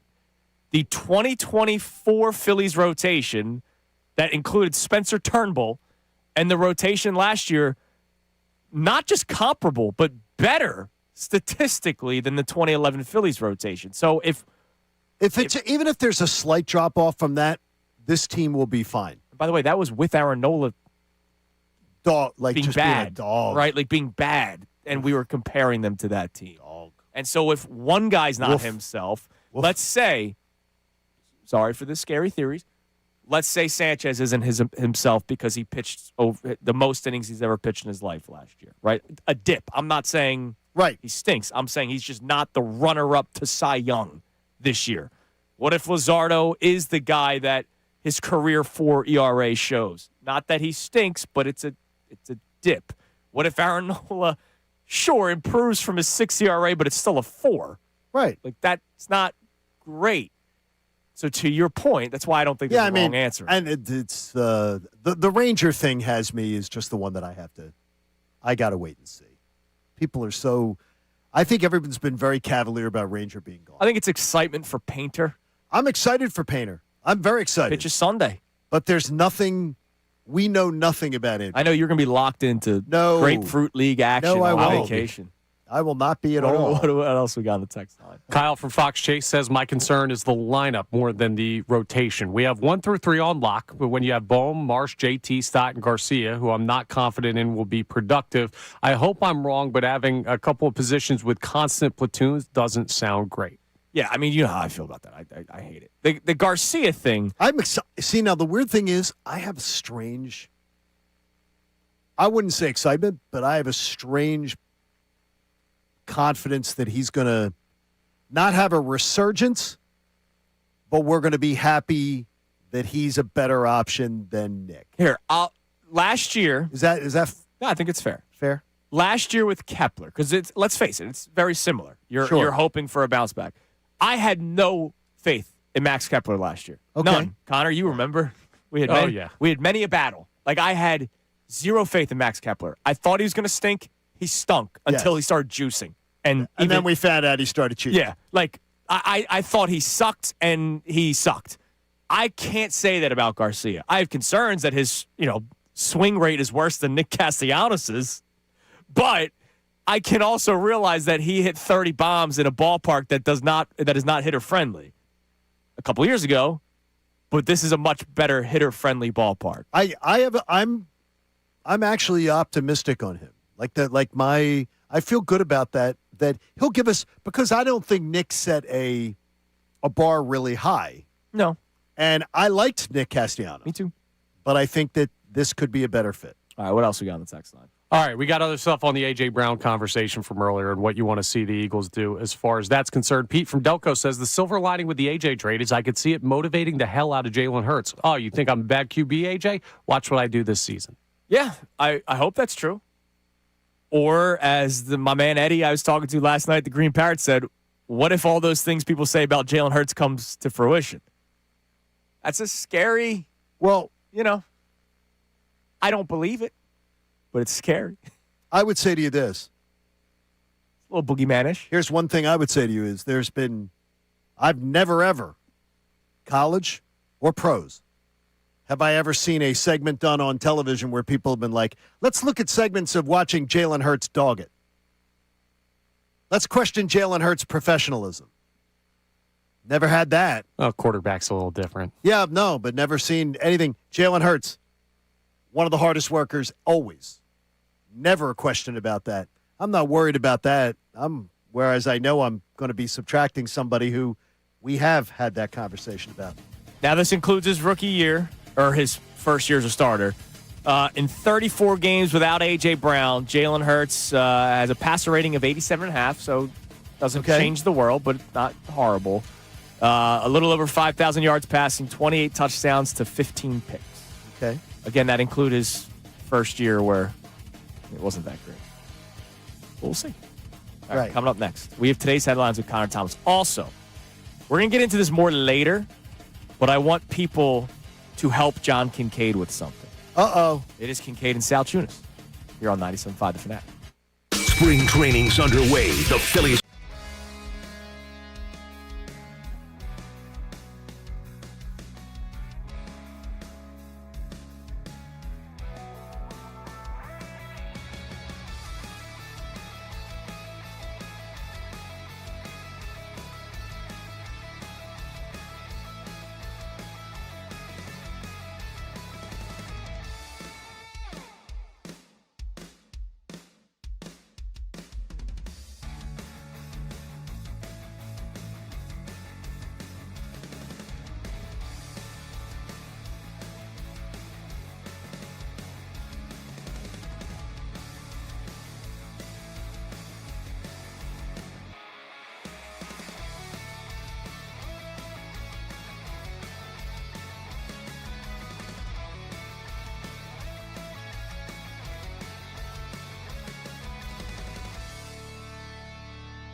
report cards in today's headlines. I did not put that in. Okay, Feel free. the annual. I just did my midterm ones. Oh, did you? I had to just submitted them yesterday. The annual NFL report cards that come out every single year from the NFL Players Association. Nick Sirianni got an A. Howie Roseman got a B. The Eagles did get some low grades on some things. Treatment of families was a C+. Nutritionist, B+. That's good. Locker room was a D. A team travel got an F. The locker room is very, it's narrow. Yeah, you've talked about it. And it's narrow. And those are big people. It's narrow. So I understand. And by the way, though, I think what's happened is today's athletes are coming out of those SEC locker rooms. Sure. Where they're like nightclubs. They're beautiful. And I think the NFL teams actually have to catch up to what the colleges are doing. Do you think they just sized one locker, like a test locker, to Jake Elliott and said, yeah, this will work? I don't know. But Everybody Connor, else I could tell you this. The players at Georgia, for instance, have at least 50% more room at their locker than the Eagles players do. Right. At least 50% more with more amenities at their locker as a college player. So when guys came from the Dogs, came to the NFL, they lost stuff at their lockers. Sure. The Bengals, by the way. So that may be where that vote comes from. Bengals came dead last. Okay. Per usual. They got an F. The Cincinnati Bengals rate the taste of their team's food as a 4.82 out of 10. They rate the freshness of their food as a 5.49 out of 10. The freshness of their food. The Bengals players wish that more meals would be provided throughout the week. The team does not provide 3 meals a day and is one of the only 2 teams in the league not to do so. That's so crazy to me that they don't do that. Here's a crazy one. You want to talk about crazy? There are 53 guys on an NFL roster. Okay. There are coaches on the NFL roster. Okay. As Nick Sirianni likes to say, the 69-man roster because of the practice squad players as well. The Pittsburgh Steelers have 5 bathroom stalls for the entire team. Just 5. Yeah, that's crazy. Pre-game, one last effort before you get out on the field. A tush push, would you say? Yeah, exactly. One last one. Hey, Lane Johnson has talked about it, where he actually yaks before every game because of his anxiety. And I imagine that he's not the only one. 5 stalls? That's crazy. You got to change that. You can't only have 5 bathrooms. All right, before today's headlines, Johnny is leaving for vacation this weekend. Yep. And you're going to an all-inclusive. Yes. Last time you went to an all-inclusive, I put you to a test. You did. And I made you try a new cocktail every day or some sort of new drink every single day. Some new drink every day. Because you are very particular. You're your Tanqueray and tonic. That is correct. I keep it really simple. When we were in Tampa last year, when I knew you were making your way down, there was a Tanqueray and tonic waiting for you. Correct. Because that's what you drink. That's what I drink. I want the listeners to send in suggestions today. If you've been to good now, okay, can I just give you a couple things though? Sure. Nothing too fruity, like the you don't want the coconut, the pina big colada. coconuts, nothing too fruity. You don't want a pina colada. Correct. You don't want something too sweet. And I'm bringing my Eagles tumbler. Yeah, I don't like it too sweet. So do you want even the frozen drinks? No. I'll try it. No, I'll try a frozen drink. Sure. Are you kidding me? All right. Absolutely. YouTube, need your help I'll on try this it. That's one. a good idea. Text that's a really in good one. as well. But cocktails that John Kincade, he's at an all-inclusive, so even if he does not like it, I could just get another one. You just get another one. The funny thing is that much like you or like my wife, she already had all of the menus printed out from all the restaurants at the resort to figure out what she wants to eat. Man. That's part of the excitement. I've hardly looked at any of it. That is part of the excitement for me. It helps me get excited for the trip. All right, it's time now for today's headlines with Connor Thomas. Today's headlines with the Connor Thomas. What do we got? It's brought to us by Lundy Law. For over 70 years, Lundy Law has been fighting for injured people. If you need them, remember the name, Lundy Law, your injury lawyers. Visit LundyLaw.com. That's LundyLaw.com. Philadelphia, get on your game. I'm not talking about our sports teams. I'm talking about our beautiful city. And you better be if you're the PPA. Because what Chicago is doing right now. What are they doing? I hope we do it. A judge has said that Chicago, the city of Chicago, may now owe up to $163 million for illegal, excessive fines for citations in parking. I love it. They did Parking has become a big racket. Yeah, there were a lot of complaints. It actually got before a judge the complaint against the city and ruled in favor of the people. That's now, good. There's more that has to go through for the payouts to actually happen, but all due respect to the PPA. Well, they No. Never say with all due respect. I have Yeah, you don't zero have to say respect, all due respect. for the I'm trying PPA. to be polite. It How is, about it is this? a racket. I have zero respect for How the about PPA. this? You have respect for the poor people who work for that's their job. Except for one. What? There's a guy in Manayunk. Oh, you said there was waiting. There's a guy in Manayunk. I don't know if he's still there because I've not been living there. That used to do spin moves before putting the ticket. Oh, that's a joke. I was once I think that's funny. on Main No, No, it's no, not. because he did it to an old lady, See, that's a jerk. which You're a that jerk. like I hated him for that. Got D up, get But a hand. there was a day on Main Street where everybody was drinking and booing the guy, and he's doing this. Well, then he's a jerk. Hell yeah. I love He's this guy. That guy's raising a his jerk. arms. He's raising his arms, and he's smacking the tickets. Yeah, that guy's a jerk. I hate that guy. Okay, that's a All jerk. right, like because this dude. I get it. You need a job. I understand it. We're all working for a living. We all got to stay alive. We all got to make money. I hate the PPA, and I hate that one member of the PPA. They took out all the parking meters in the borough of Westchester, and they've made you go to an app now. Yeah. And half the time the app doesn't work, and then people are getting tickets and things like that. It's a mess. It's a racket. Yeah, well, Chicago's setting the precedent. Maybe I it'll like come it. to Philadelphia Well, one of these days. They usually just set the precedent in murders. That's good. At least they're doing something positive this time. That's good. Okay. That's good. Good. Do something better, Chicago. Be better. Go ahead. Let's go. All right. Go ahead, Connor. What else you Next, got? we're going to talk about someone that maybe will be coming to Philadelphia in Well? about a decade. So 13-year-old hockey player Cale Nicole broke a record that was held by Jonathan Tays in the U15 AAA Hockey Developmental League. Listen to these numbers. It's for points in a season.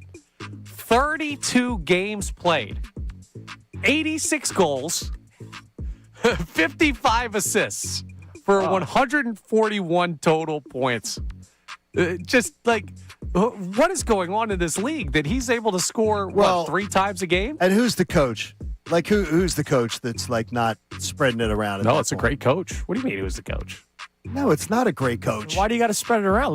No, because if a kid's scoring that much, that's getting way too much ice time. That means get the other kids on the ice, get other players more ice time at that point. What if he's on the You're ice for running up- 5 minutes and scores 3 goals? Well, Like maybe that's- he's that good.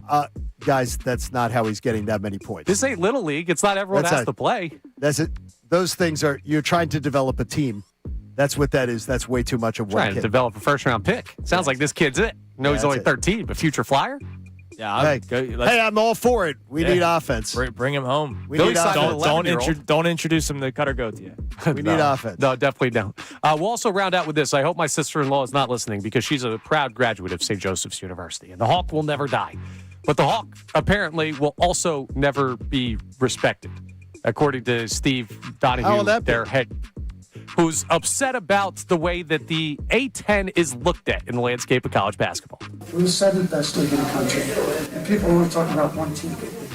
So the numbers, based on all of what the Power 5, the Power 4, and the Big East do, it's going to not allow a league like ours look like it on paper. But I'm just telling you, there's not that much difference between the Big East and the Atlantic 10.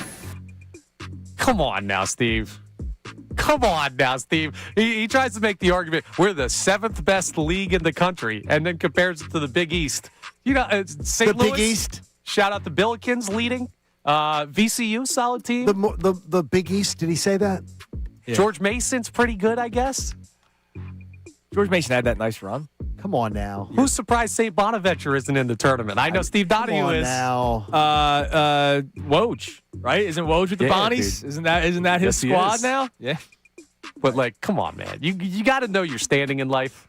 And the A10's a little bit lower than Yeah, the Big you need it. And by the way, the A10 used to be a really great league, especially getting a lot of teams into the tournament and everything. It's just it's the state of college basketball. It's a bad thing now.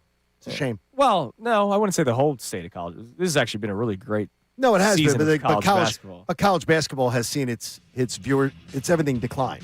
It's national interest. I would things say like that decline. college basketball in the 2025-26 season has been more entertaining than the NBA. And you could not have said that for many years.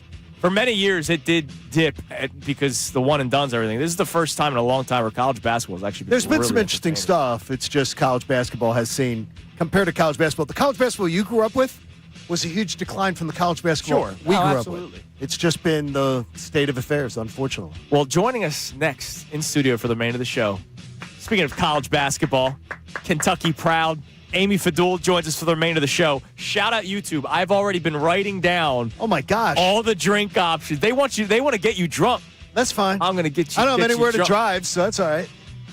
I have nowhere to drive. There's nowhere. Amy Fadul in studio. This is coming up next. We'll reset all our topics here on the Fanatic.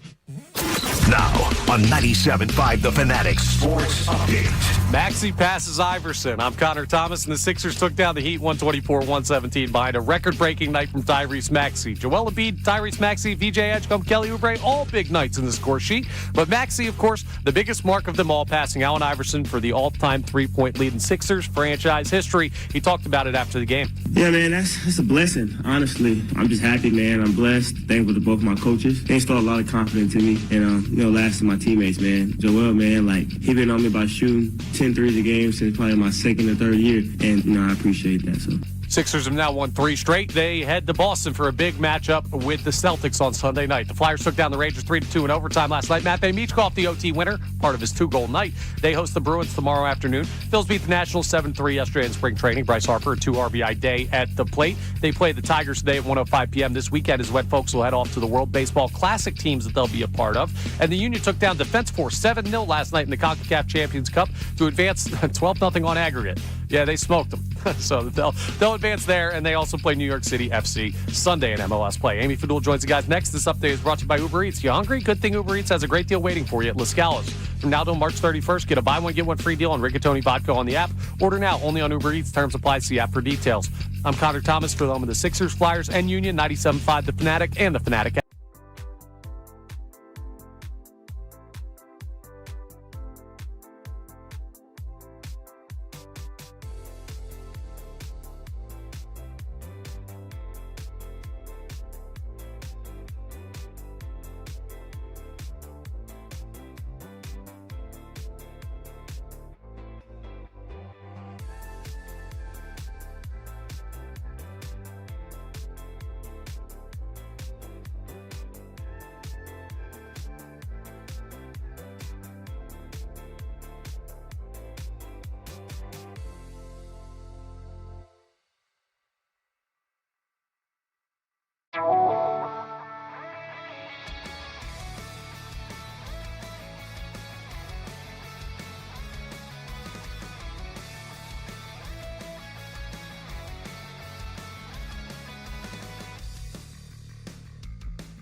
Kincade Salciunas on this Friday morning here on 97.5 The Fanatic, and we've missed her because Tuesday she was stolen by Ray Dunn.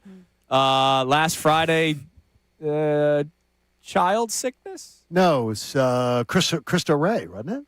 Yes, I was speaking at Cristo Ray High School. Yeah, so Career Day. we have Fridays with Fadul Yay! back today. How many Amy. kids did you sign up to be sportscasters? All of them, I'm sure. They're smart. They would probably look elsewhere. Run them in a different direction. Well, Amy, good morning. Good Thank you morning, for coming everyone. in today. Thanks for having me. Also, shout out to you two. I imagine we're getting texts too. A lot of people chiming in with the drink that they are suggesting Johnny have on his all-inclusive retreat that he has next week, starting this weekend. Retreat. The one thing I will say before we get to our sports talk, and I appreciate all of you for being a part of this, you're going to an island. Yes. I don't think you want, like, whiskey. No. I do not want whiskey. Like, I'm a big whiskey man.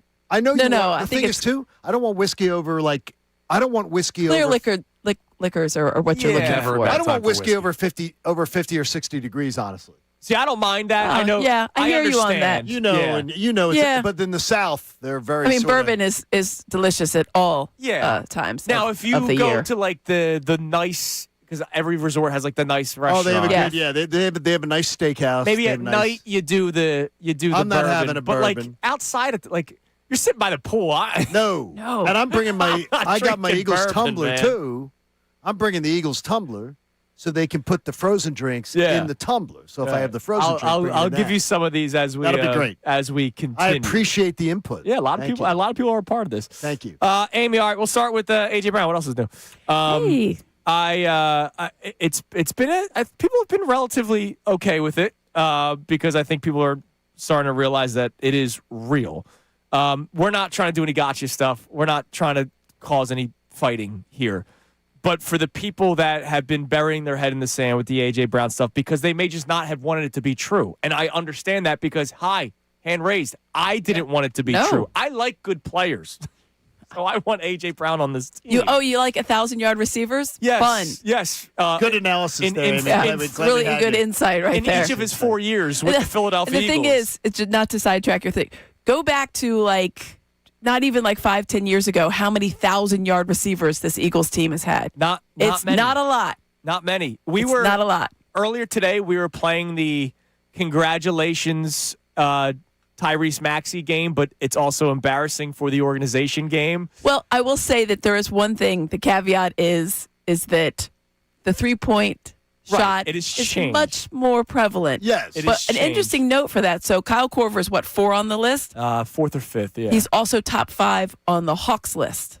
right. That is a very, very impressive That's three-point shooter. because that's his game. Yeah. A.J. Brown in just 4 seasons, and he has not played every game. He missed 4 games 2 years ago, missed 2 games this past season. He's 9th all time for Eagles receiving yards in just 4 seasons. And if you want to do specifically wide receiver, because Pete Retzlaff is he beat out James Thrash? Weird. Yes, he did. Zach Ertz is in the top 10. If we're doing just wide receivers, Carmichael's 1, which is still an amazing Very testament impressive. to him. Yes. Deshaun Jackson 2 should be number 1 if we didn't have a fake report. Mike Quick 3rd most receiving yards by a wide receiver. And then, I guess Tommy McDonald, but he was kind of – what was FL? What was that position? Flanker. Flanker? Yes. He was a flanker. And he's back in one of day. the greatest. Of course. And then his, AJ. His son's probably listening to the show right now. Shout out to Chris. By the way, Devontae Smith is if A.J. Brown does indeed get traded, Devontae Smith will surpass A.J. Brown this year. Devontae Smith is 10th on this list. So that just shows you how weak wide receivers have been in Eagles franchise history. So, no, I don't want him traded. But now that Diana Russini had the report on her podcast yesterday, Scoop City, that his agent, Jimmy Sexton, is going from team to team, gauging interest, we have to all finally admit, whether we wanted to or not, that this is real, that he wants to get traded. Yeah, there's a little bit more, we all kept seeing the smoke, and you're wondering how much fire is actually there. Is it just like a smolder? Is it just he's a little unhappy, so they're kind of floating the idea, and now you're really starting to think about they're asking the front office about it, they're asking the head coach about it, and they're giving these, yes, very nice responses, but are they really emphatic? I mean, I think that was the first thing you thought. It was like, oh. Is that yes.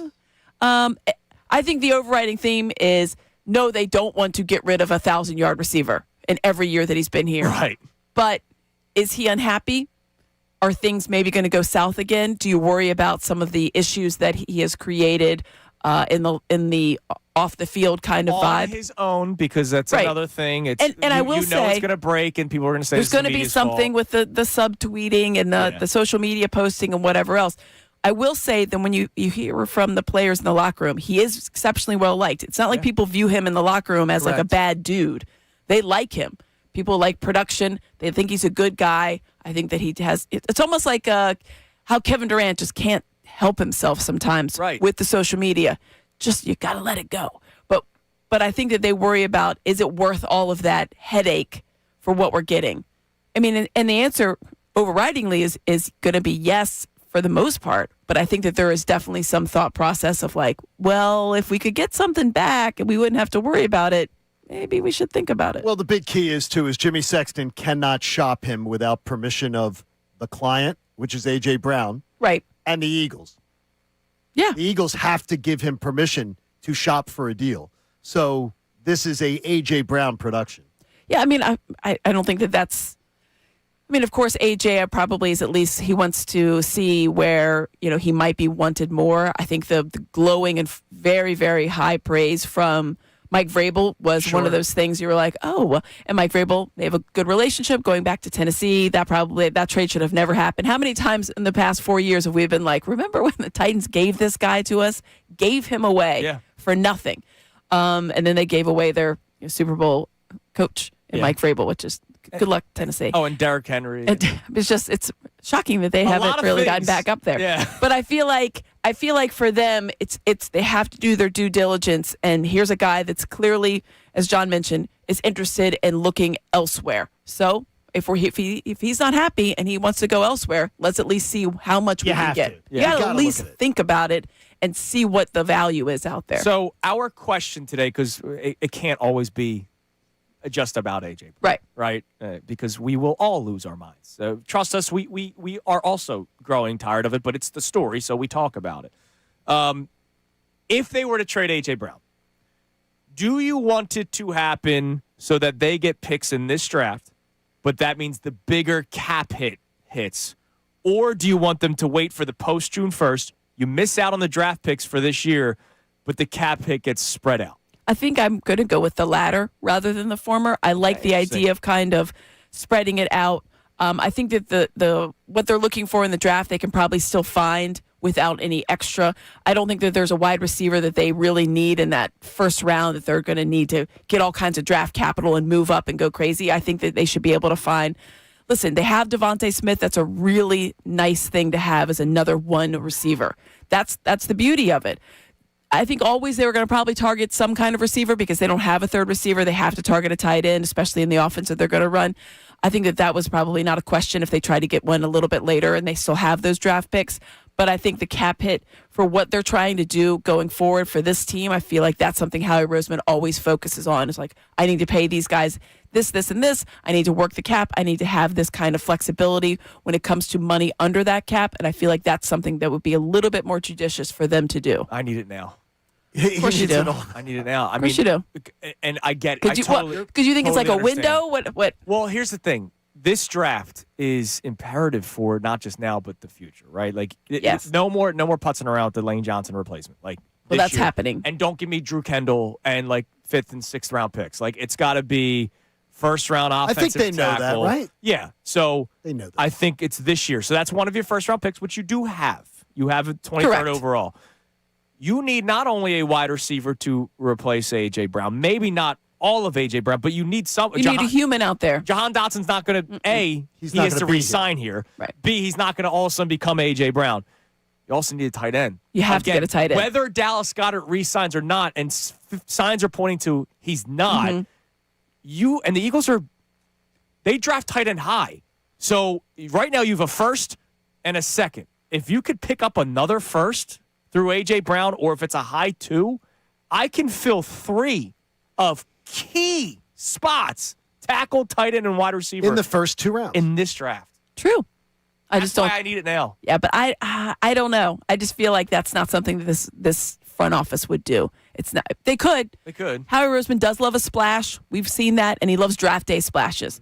But I just and it was AJ Brown a draft day splash. He was. He was, right? So there you go. Night. Draft Yes. night. Yeah, so exactly. it was one of those things. He does do that. But I think right now, the need for offensive line, they know that. They saw last year. They were a part of it. We all saw it. So that's definitely the number one.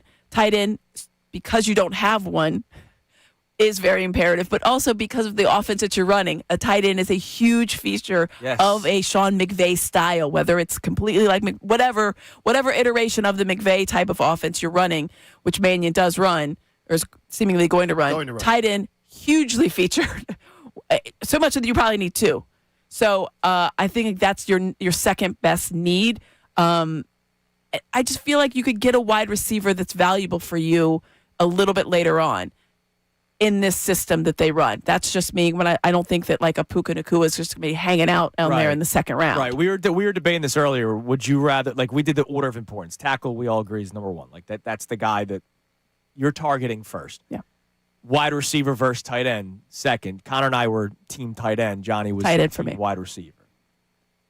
Tight end for me just because of how this offense is run. When you look at it and the way that it's run elsewhere, especially out there with McVay, the tight end is imperative. He does so much in the offense, so much so that they usually have two very prominently featured tight ends, whether they're on the field at the same time or not. But it's and now that the Eagles don't have one, there's not a single tight end currently under contract for them, and that's a big problem. And the big key is what do they need? They need one that's going to be able to, if you're going to run the McVay offense and everything, you're going to have one that can block and catch, and you're going to have one that's more the dynamic pass catching threat.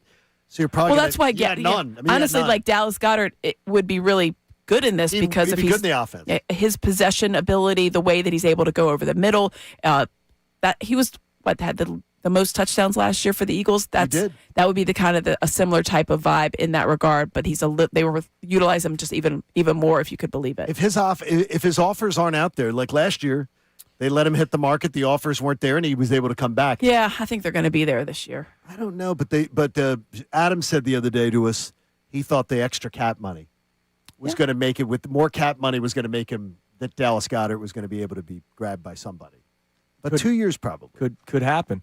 The other thing we opened up a Phillies discussion because we're all dreaming of baseball. Let's go. And Clearwater, where it's baseball, where it's 80 degrees and sunny. A month from now. I'm very jealous of the weather that's down there.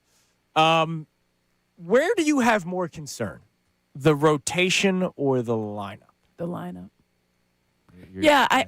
I hear people talk about. We were talking about this the other day at NBC Sports Philadelphia and there was like a few people that were like, "Oh, it's definitely the pitching rotation. That fifth starter spot." I'm like, I feel like this was a couple years ago. We're worried about, but it wasn't the fifth starter spot. It was like, is Aaron Nola going to come back to be who we expect him to be? And listen, he's a solid pitcher. He's a pitcher that, aside from last year, has never had long stretches on the IL, if at all. He's a guy that's going to give you 30 appearances, minimum, an entire season. He is very reliable. Two things. One, there's going to be a first or second inning home run, and then he's going to settle in and he's going to be just fine. So I feel like that's a big question mark for some people, but it's not a question mark in my mind. There's nothing in Aaron Nola's long history here in Philadelphia, that gives me any reason to believe yet that he's not going to be able to get back there. How long is Zach Wheeler going to be on the shelf? That is a bigger concern. Sure. Is Andrew Painter ready? How long do they have to rely on Taijuan Walker until they get him ready? So I think that there are some concerns, but I feel like that's an early season concern. For me, that doesn't rise to the level yet. That would be more like it's June, my rotation still hasn't figured itself out type of vibe. I'm not worried about it in April. I am worried about, because of the way that the lineup is situated. We talk about the protection and whatever else, and it was a great feature from Matt Gelb with that one-on-one type of interview with Bryce, and where Bryce is headed at and what they need to know as far as the protection in the lineup. But the way the lineup is structured and the lack of power that's at the bottom of it is very problematic for me. And I know that that's a broken record, but that did kind of come on a little bit stronger at the end of last season. Harrison Bader helping that cause out quite a bit. Walk. And right, exactly. And Where's he at? And I'm not exactly I'm not tying exactly to home runs, but I'm talking about like that kind of like RBI production. You just don't see it yet. It's there. crazy to me that they have a building, and there was always a time in Major League Baseball where you built your team for your building, and the Phillies have not built the roster as far as their offensive attack for the building. You mean because it's not a home run ballpark? It's like they haven't. Kyle Schwarber says otherwise, but yes, I agree with you. you. But I mean, like they haven't built the team to go. Let's attack the building we play. Yeah, like Arizona builds a team where it's not we're trying to mash. Yeah, I mean, we got to put the ball. I don't in play understand and make it. things happen. But Dave Dombrowski's has baffled me. Yeah, This baffled me. You have to go back a long way, even before Dombrowski. Phillies have always been tended to be built with home runs. Yeah. 08 team, 09 team, 2010. Obviously, those are all the same teams. Those are all home run hitting teams. They used the small ball when they had to, but let's face it, that was a home run hitting team. Yeah. And so they've kind of always been circling around that. You're just wondering why they wouldn't pivot, to John's point, like why they wouldn't pivot at some point, because you don't have that kind of production besides those two people. I've been told that Preston Mattingly, though, may have a difference of approach. Sure. So when maybe he's considered to be the heir apparent. Yeah. That he has maybe a different approach about how he sees baseball going. So maybe when he takes over, that change will happen. Yeah. When it came out that Eugenio Suarez signed a 1-year deal with the Reds, I was like, you mean to tell me that guy was just hanging out there? Like you couldn't you signed JT He was like the Realmuto number 3 one years. player on everybody's minds 2 years ago at the trade deadline. Yeah, and you couldn't have like Alec Bohm. Exactly. 2 years in a row. Alec Bohm is that we got to hang on to this guy. We're going to lose him to free agency.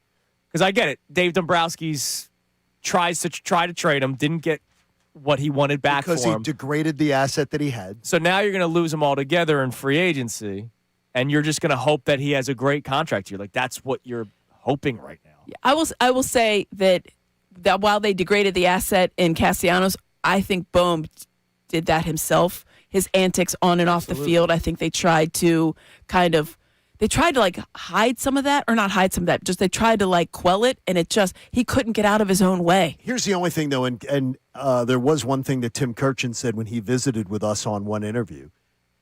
Benching a player in a playoff series publicly like that sent the alarms around baseball. That you in the middle of that Mets series when they benched him, that says to all of Major League Baseball, we got a problem with this guy.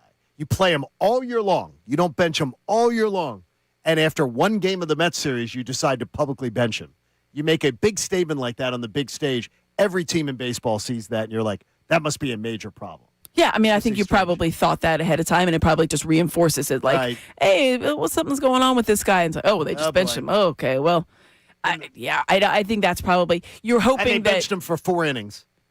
Yeah, you're that's right. Yeah, exactly. Right. They brought him in the game. Big Rob Thompson disciplinary statement. Forgot all about that. Just like Castellanos was pulled for defensive purposes, and then the very next game they had an opportunity to do it again, and they did not. There you go. I think that Bohm's an interesting one to me. I think this is obviously, as you mentioned, it's a make it or break it year for him. He used to be a doubles machine, and he really got away from that last year. He was a good, reliable RBI production, and he really fell off in a big way last year. It's just it's strange to see a guy with that swing and that size that doesn't produce more. Yeah. I don't know. I think they'd be a good hitting coach that can fix all these things. I don't agree with that at all. He was good 2 years ago. Yeah, with the same hitting with coach. The same hitting coach. It's bizarro world. All right, coming up next, I'm going to give you some of these drinks that people have sent in, and you're going to thumbs up, thumbs down it. All right? I think anything bourbon, we just got to cross off the list. Unless you want a nice cocktail at dinner.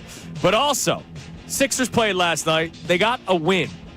A good one. But an interesting comment made by VJ Edgecombe about Joel Embiid. We will play what Edgecombe had to say. And I wonder why people don't respect it more. It's Kincade Salciunas, 97.5 The Fanatic. Now on 97.5 The Fanatic Sports Update. The most threes in Sixers history. I'm Connor Thomas, and the Sixers took down the Heat 124-117 last night behind a record-breaking night from Tyrese Maxey. He now sits atop the record books with the most three-pointers made in franchise history. He wasn't the only one who had a big night. Embiid, Edgecombe, Oubre, all also contributing to the victory. But Tyrese Maxey, he's now the record holder. Brendan Watford off the drive back to Maxey. This is for the all-time record. It's good. Maxey making a three out top, and he now leads the Sixers franchise in all-time three-pointers made. Franchise leader. Great call by Tommy Guinness right here on 97.5 The Fanatic. Sixers have now won 3 straight. They head to Boston for a big one on Sunday night against the Celtics. Flyers took down the Rangers 3-2 in overtime last night. Matt Van Meechkoff lit the lamp twice, including the overtime winner. They'll host the Bruins tomorrow afternoon, so a full Boston weekend for the opponents. The Phillies beat the Nationals 7-3 yesterday in spring training. Bryce Harper, 2 RBI day at the plate. And the Union took down Defense Force 7-0 last night in the CONCACAF Champions Cup to advance 12-0 on aggregate. They play New York City FC Sunday in MLS play. Amy remains with the guys for the remainder of the show. This update is brought to you by Papa John's. Introducing new pan pizza from Papa John's. Order a medium 1-topping pan pizza, just $11.99 when you download the Papa John's app or at papajohns.com. Better ingredients, better pizza. That's Papa John's. I'm Connor Thomas for the home of the Sixers, Flyers, and Union. 97.5 The Fanatic and The Fanatic.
right, you're going to hear from VJ Edgecombe here momentarily. Sixers win last night. Edgecombe had a nice night for the Sixers in the day in which Tyrese Maxey sets the franchise record for most three-pointers made by a Sixer.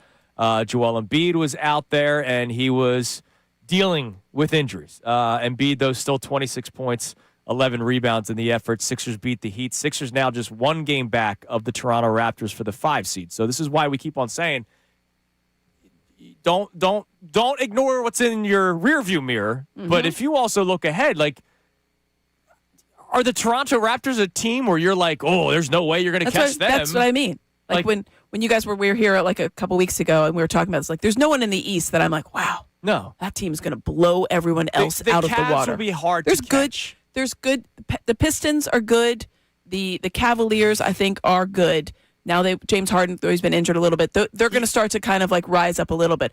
But they're still all within like 2 and 3 games. It's not like, besides the Pistons, who I think are very good. You don't have to worry about catching them. Who cares about right, they're that's already not not happening. But I mean, really, in that the bad thing is like if you look down at 7, 8, 9, they're also in that same area. Right. You're 4 games back of the 3 seed. You're also just a 2.5 games up, or a game and a half up of being a play-in team. Right. With the Magic. So I think that's the thing. But that says a lot about how the East is right now, and I think that's a good thing because it keeps. Not that you're not going to be focused with 23 games to go, but it does keep your focus every single night. There is a team that's coming for your spot. All last year, Andrew kept did last year happen? Last year, Andrew kept saying to me, John, you're higher on Cleveland than I am. I think when the playoffs come around, I don't really think that's the Pistons for me. I don't think. So you do think the same way? I think the Pistons are a good team. Are this year's Cleveland? Yeah. They do have Tobias Harris, who has a lot of playoff experience. Listen, I love Cade Cunningham, and I think he's one of the best guards in the league. He is a tremendous player. I think Jalen Duren, who's from our area, went to Roman Catholic, tremendous player. I think they're a year away from being like that. Yeah, that was the Thunder 2 years ago. They were a year away. I feel like that they're a very solid team. I feel like that they could make the Eastern Conference Finals. It would surprise me if they were the NBA Finals representative from the East. And the 2 teams that are right now leading each conference, neither one of them has ever won a playoff series. Right. Like this iteration. Yes, correct. Which is crazy. Yeah. That's a crazy thing because it's almost March. On Sunday. All right, I need a cocktail with what's going on in my life right now. You poor thing. Having some plumbing issues at the house. We were talking about it during the break. You know how the old sad saying of like death comes in threes? So does expenses. Just had to get my brakes repaired. Yeah. And now always. It's amazing. There's an appliance that's going to go down. Yeah, There's going to be some camp or something the kid wants to sign up for. And like you look at it, I'm sorry, it's how much? It's unbelievable. But our YouTube chat, and are we getting texts on this as well, Connor?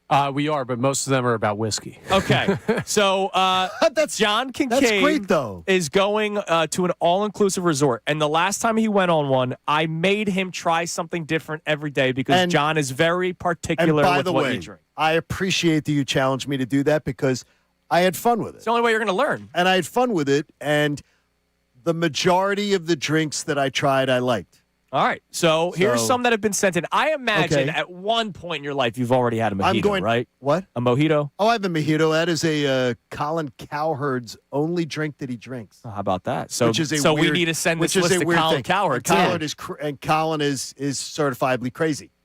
So that's good. So he drinks only mojitos. So I don't. Are you going to rip shots? Like I don't think. No, I'm not doing shots. It's like you're not going to do a car bomb. Not doing shots. I've done a car bomb. Are you going to chug? No, like I don't see you doing it. I'm not. So that wouldn't. I'm not 22. That wouldn't be the shot. No, I know, but you're dropping the shot into the Guinness. I'm not doing it. Yeah, by the way, I'm not looking at Guinness. I'm looking at. You could do the LeBron James shot. It's supposed to be like 83, 84 every day in beautiful sunshine. Yeah, you're not going to do that. I'm not looking for a Guinness. All right. Like, that sounds like the worst thing ever. Lovely day for Guinness. I was going to say, don't tell Irish folk that. I have a friend from Ireland. Okay. Doesn't matter what the weather is. Guinness is always on tap. Dawood chimes in. I trust Dawood's a good listener. Again, you're going to a resort. Pineapple juice, which sounds great. Delicious. Okay. But you put Fireball in it. You put a shot of Fireball. You're not ripping it as a shot. You're making it as a cocktail. He says it tastes like pumpkin pie. But like pumpkin pie at a tropical resort? Yeah, but the pineapple, I love pineapple. Me too. So But do you need Fireball with it? Wouldn't you like rum with it yeah, instead? that's what I'm saying. Okay, go on. Andrew Ellis, just go with the frozen. Ask them to make you a frozen vodka lemonade. Oh, Frozen vodka. No, that that's- is on the list. That's sounds- tremendous. that That's sounds going on the delicious. list. Very and, refreshing. and Christina is a vodka person. I'm a gin person, but I'll drink vodka. He also said, I've never heard this before. You could tell he's a vodka lemonade guy. Vodka lemonade with sprigs of thyme in it. Delicious. Have you had that? I have. Good- Or rosemary, also very good. Good pairing? Yes. Okay, I've never had that. Okay. I'm intrigued. A lot of times they could make it like a thyme infused. Andrew Ellis, you're very like- crafty. That's good. That's Good. I will. I'm going to bring one like of a them back. mixologist. I'm going to bring He one of is. them back for the bride, and she'll like it. That'd be I don't like this cocktail. good. Okay. Have you ever had a Paloma? Oh, delicious. You don't like a I'm not a Paloma? Paloma guy. Oh, Palomas are good. And I want to be. Like, I was literally in Mexico. main ingredient? It's tequila, lime juice, and grapefruit soda. Okay, that sounds great to me. It's delicious. A Paloma? No Paloma? No, and I've never I had a wanted to Paloma. be because like we were in Mexico and everyone was getting Palomas and I would take a sip. I'd be like, Okay, I'm having Was a it Paloma. was it because it was the carbonation? What was no, maybe it was the grapefruit. combo? 'Cause I like that's- tequila. see, now I like that- lime. See, now that sounds great to me. I like Win, just win, those win. two together. Okay. See, I don't- like. I think We'll just that do sounds that great. then. As long as the tequila is No not, more vehicle. As long as I can't smell the tequila Sure. that it's in there, I'm fine. What you Yeah. can do, Frankfurt Hall does this, beer Loma, which is I've had a beer mostly Loma. Hefeweizen as the base. Oh, it's like a beer and then mosa. they make it on top of it. I've had right. that. Okay. Okay. So I got a Fire. bunch of these. No, that's good though. I'll continue to give them okay, to the you. mojito. Well, I've already had a mojito. the frozen lemonade, The frozen vodka. vodka lemonade with thyme or rosemary. Now that Yeah, the Christina- time I think would pair nicely. That's great That was a because good Christina suggestion. I've like never that heard because that she before. enjoys that. And the Paloma, I'm definitely going to try. See, this is why we turn to you guys. You guys help us out. All right, VJ Edgecombe. Yesterday, after the Sixers beat the Miami Heat, again, they needed to pile up these wins because you have a team right behind you, but there's also a team just in front of you that you could surpass. If you can get to the 5 seed, that's even better. Here was VJ Edgecombe talking about Joel Embiid. I think that shows a lot. That shows a lot. You know, the media try to make it seem like he don't want to play basketball. I mean, like, come on. Like, he's out there in pain, and he made a big shot at the end of the game. Like, he barely could have raised his right hand up. You know? But that just shows his character, too. You know, he care about winning. I mean, it's Joel. It's Joel Embiid, bro. That's what we're talking about right now. So I know they try to just paint this bad picture about him, but it's not true, man. I'm going to say it here. It's not true. It's not true. He wanted to play, and he wanted to do his best for the team and what's best for him. Can I ask you guys this question? I understand the Joel Embiid saga is exhausting. People have reached a point where they wanted him traded years ago. Like, this isn't just a Sure. 2026. And I understand it. I do. I don't want him to. It's like, I don't it's think like AJ Brown. VJ Edgecombe you can tell, has arrived in the past year. Yeah. Past well, year. He's like 20. But Listen he's to also- that statement. but it's I'm saying amazing. He doesn't It's a understand. very mature statement. Oh, no. But he's It's lecturing. very- He's lecturing. He's not a fan. lecturing. It was a question that was asked. No, I understand, but his answer was very like, He's like, I get it. He's defending his teammate. I don't think that's a lecture at all. okay, I do. I think And- I and- think he was very much being like, hey, they're saying this about Joel Embiid. He doesn't know the history of people that But have had to reason his point- reason to question him. To his point, there are people that say, oh, he tries to duck players and all that. And, like, that's not true. And I don't believe it either that he does that either. Yes. My question Correct. is, why isn't he respected more when it comes to the playing through injuries? I get it if you're tired of, like, you don't want a guy that's often injured and you want him traded for a guard or something that might not get hurt as much. That's a totally different conversation. But there are people that I think, like, I don't want to say hate Joel Embiid, but there's people that, like, just. I think they're exhausted by him. I think they're But exhausted. don't you respect that? Like, he's literally telling you, like, he's playing through injuries. I respect a lot about. How about this? If you ask me today, you've heard we worked together for a Yes. couple years now. You've seen me in 2 years. How has my opinion on Joel Embiid changed the past 2 years? I've gone a lot more to the positive side of Joel Embiid because I've seen a lot more of what I like to see out of my athletes in the past few years. I've seen a lot more. I thought that Knicks series a couple years ago was as good a playoff series as I've ever seen out of Joel Embiid. And he played through it. I've seen Joel Embiid playing through things. I saw Joel Embiid conduct this offseason as obviously a dedicated rehab where he's come back fantastic and motivated and great. So when people see good things, they tend to change their opinions. Their opinions move. But he's always played through pain. Oh, like no, he went out in a playoff series with a mask on his face. Well, when you're talking about those things, he has. But, Yes. why isn't that respected more? Because we talk about Has Philly, he right? We're from always Philadelphia and we fight and, he's a lunch pail guy. He plays through everything. He does. Now, there have been He points has where always played through pain, you say. He's always. He's never been healthy for a single postseason. And he's played through it. I believe he has absolutely played in. When you have a broken face, I'd be petrified to go under the rim. I'd be petrified. Yeah, and to then go if Dwayne Dedman Dedman didn't smack him in the face. Look, I mean, it's He's had it's fluky. He's had the most Philadelphia injuries ever. Just of course his own teammate gets him, or of course Paskowski. Of course, I think a lot of it lies with the frustration of seeing what he is and what he has shown us, and then not seeing it at times. Not because of him not putting forth the effort, just the way that his body has reacted. And so there's a lot of frustration from people. I am not one of those, but I understand when people come to me like, I can't with Joel Embiid. And I'll ask him, why? I'm because I know he could put up 70 points and then the next week he's hurt himself again and then he's falling down. I'm like, I get it. You're frustrated. Yes. It's frustrating to know that there's a guy that is an MVP and probably could have been 2-time MVP. Yeah. And that the next year you're like, what? No. He's injured. It's the same with people that are teams that go after a guy like Anthony Davis.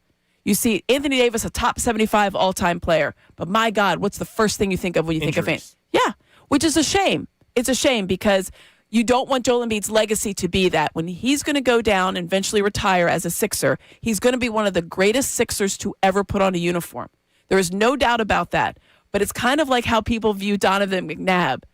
It's like we liked him, but we wanted a little bit more. We wanted something else. Sure. Now, for different reasons, obviously. Totally different. There's going to be people that are going to look back on Joel Embiid and say, well, he was a pretty good player, which is hilarious to me. Well, I'm going to say, did he always conduct himself like a professional? Did he always give 100% effort to making sure he was in the best physical condition to do the job from the day he arrived? You can't. Those answers are no. You can't dispute that. No, those answers are no. So to me, I'm always going to. That's always part of the story. It's that my mom died at 91, and she would say she would go to funerals, and hear people get up and do the eulogies, and she threatened my brother and I, and before she died, and she said, "You better tell her my eulogy better be real, and people better recognize." That they're talking about me, because she would go to eulogies and she'd hear them and she'd go, I don't even know. She'd have to look at the little thing, go, I don't even know who they're talking about. And it would be going to, because you have to tell the whole story about somebody. So you understand where the frustration comes from. Absolutely. I'm wondering why there's not the respect. Right, to see what he's been able to do because of that. But I can show the respect for it. But I do think that he's learned how to take better care of his body. I'm not going to fault him for the early years where he didn't realize that, munching on Chick-fil-A and Shirley Temples wasn't the best. And that's where we differ. Sure. I will absolutely blame him for that because he should have known. Because professional athletes, when you're being paid that and you have people at your disposal to tell you, you should have known. I think even LeBron James probably had a couple of years there that he didn't take care of himself. Now he realized that's really important. Big fan of wine, LeBron James. Not anymore, allegedly. No. He had chocolate chip cookies, gave it up. Gave up the chocolate chip cookies when he got that mirror in his bedroom that he supposedly Took him has. 25 years. All right, so coming up next, as you can imagine, Embiid's always a hot button topic, immediate responses from people are explaining why they don't respect Joel Embiid. I'll read those to you coming up next. I get the frustration. A prediction on if there is a salary cap in Major League Baseball. We'll tell you what next. Kincade Salciunas, 97.5 The Fanatic. Let's say you're getting ready to move, or you have to organize that garage or clean out the attic, or if you're doing a remodel at the house. If you've got any of those projects going on, you're going to need the Bagster, the dumpster in a bag. It's convenient. It's affordable. It's the best way to handle that project. It's the 3 cubic yard dumpster in a bag. You're thinking it's big, right? Yeah, it's big when you need to use it. But when you pick it up at Home Depot, Lowe's, or your local home improvement stores, you carry it out under your arm. It's simple. It's easy. And it's just $29.99. I've been trying to get my buddy Joe to buy one for years. I've been trying to pay to bring one to his house just to clean out the garage. It's simple. They're easy. You carry it out. It's on demand. So what that means is you bring it home. You set it up when you're ready to use it. And then you fill it. with all the junk, with all the stuff you've got to get out of your garage. You got to get out of the attic. All the junk that you got to get moved. And then once it's filled up, you call, they come and pick it up, take it away, and it's done. Go to thebagster.com and find the store nearest you to get the details on how the Bagster can finally take care of that cleanup project for you. Well, you're going to do the hard labor, but you know what? It'll be gone. Schedule the collection. It'll be gone. Buy it, fill it, it's gone. It's the Bagster, the dumpster, in a bag.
The Fanatic. We have Amy Fadul with us. Fridays with Fadul coming up at 9:47. So 1 hour from now, Ask Me Amy thing.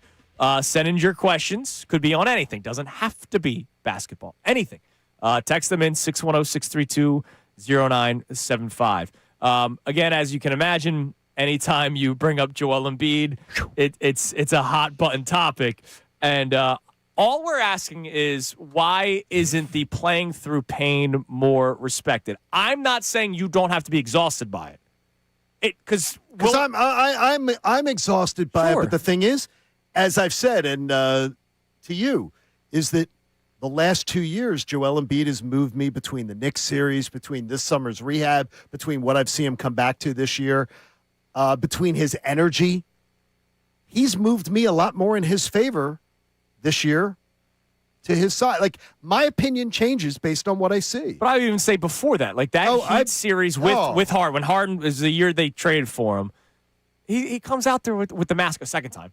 Comes out there with the mask a second time, plays really well, evens the series, and then if Dwayne Dedmon doesn't smack him in the face. If anyone's giving him crap about when you get hit in the face and you're having to go out there with broken orbital bones, or if you ever broke your nose or anything like that, and you're wearing one of those, and you're giving a guy crap about having the guts to go out there. Yeah. Didn't he have an offseason where he had both thumbs were like surgically repaired? Like No, that was Ben Simmons' Call of Duty year. Yeah. Boop, boop. He also had the palsy, the Bell's palsy. Bell's palsy, which you cannot. There's nothing you can do about that. You don't know when it's happened. You don't know when it's going to. It's just, I think it is. It's the all of it that it's kind of weighs people down. And again, that. you and I are on the same wavelength. Like, I totally get it. I do think he's had a maturation process. I think the Raptors series from a number of years ago was like a real, like, okay, we were so close. What can I do to make sure that I'm in a good position? And he did kind of reinvent his off-season program. Sure. I think that was one of the first years. Now, he always listen, these are professional players. They always, no matter what they do, during the season, they always have very good off-season kind of routines and things that they implement. But I think sometimes there's something that a light bulb goes off and they're like, oh, well, if I want to get there, I need to do this, this, and this. And they readjust themselves. Yeah. There are some people that's always how they've been. But I feel like that's not the norm. For the most part, these guys are still learning how to be professionals because they're coming into the league when they're 18 years old. Joel Embiid didn't start playing basketball till he's 15. I don't think that he really understood, like, I can't just roll out of bed and be really good. He could. Well, I mean, but he could be great if he doesn't just roll out of bed and maybe did some other things. Yeah. I got you. And I think that's the vibe that I take away. Yeah, and I just look at it as like I look at Tyrese. I look at Tyrese is definitely the exception. I look at VJ Edgecombe. There's a lot of guys who show up and they're ready to. Yeah, they're ready to. Yeah, be Tyrese there. is a unique. Tyrese is absolutely. Here's a guy that was instilled in him from his dad, who's a coach. No question. He's a get up at 5 a.m. type of guy. Yeah. If you're there at 6 a.m., you're late.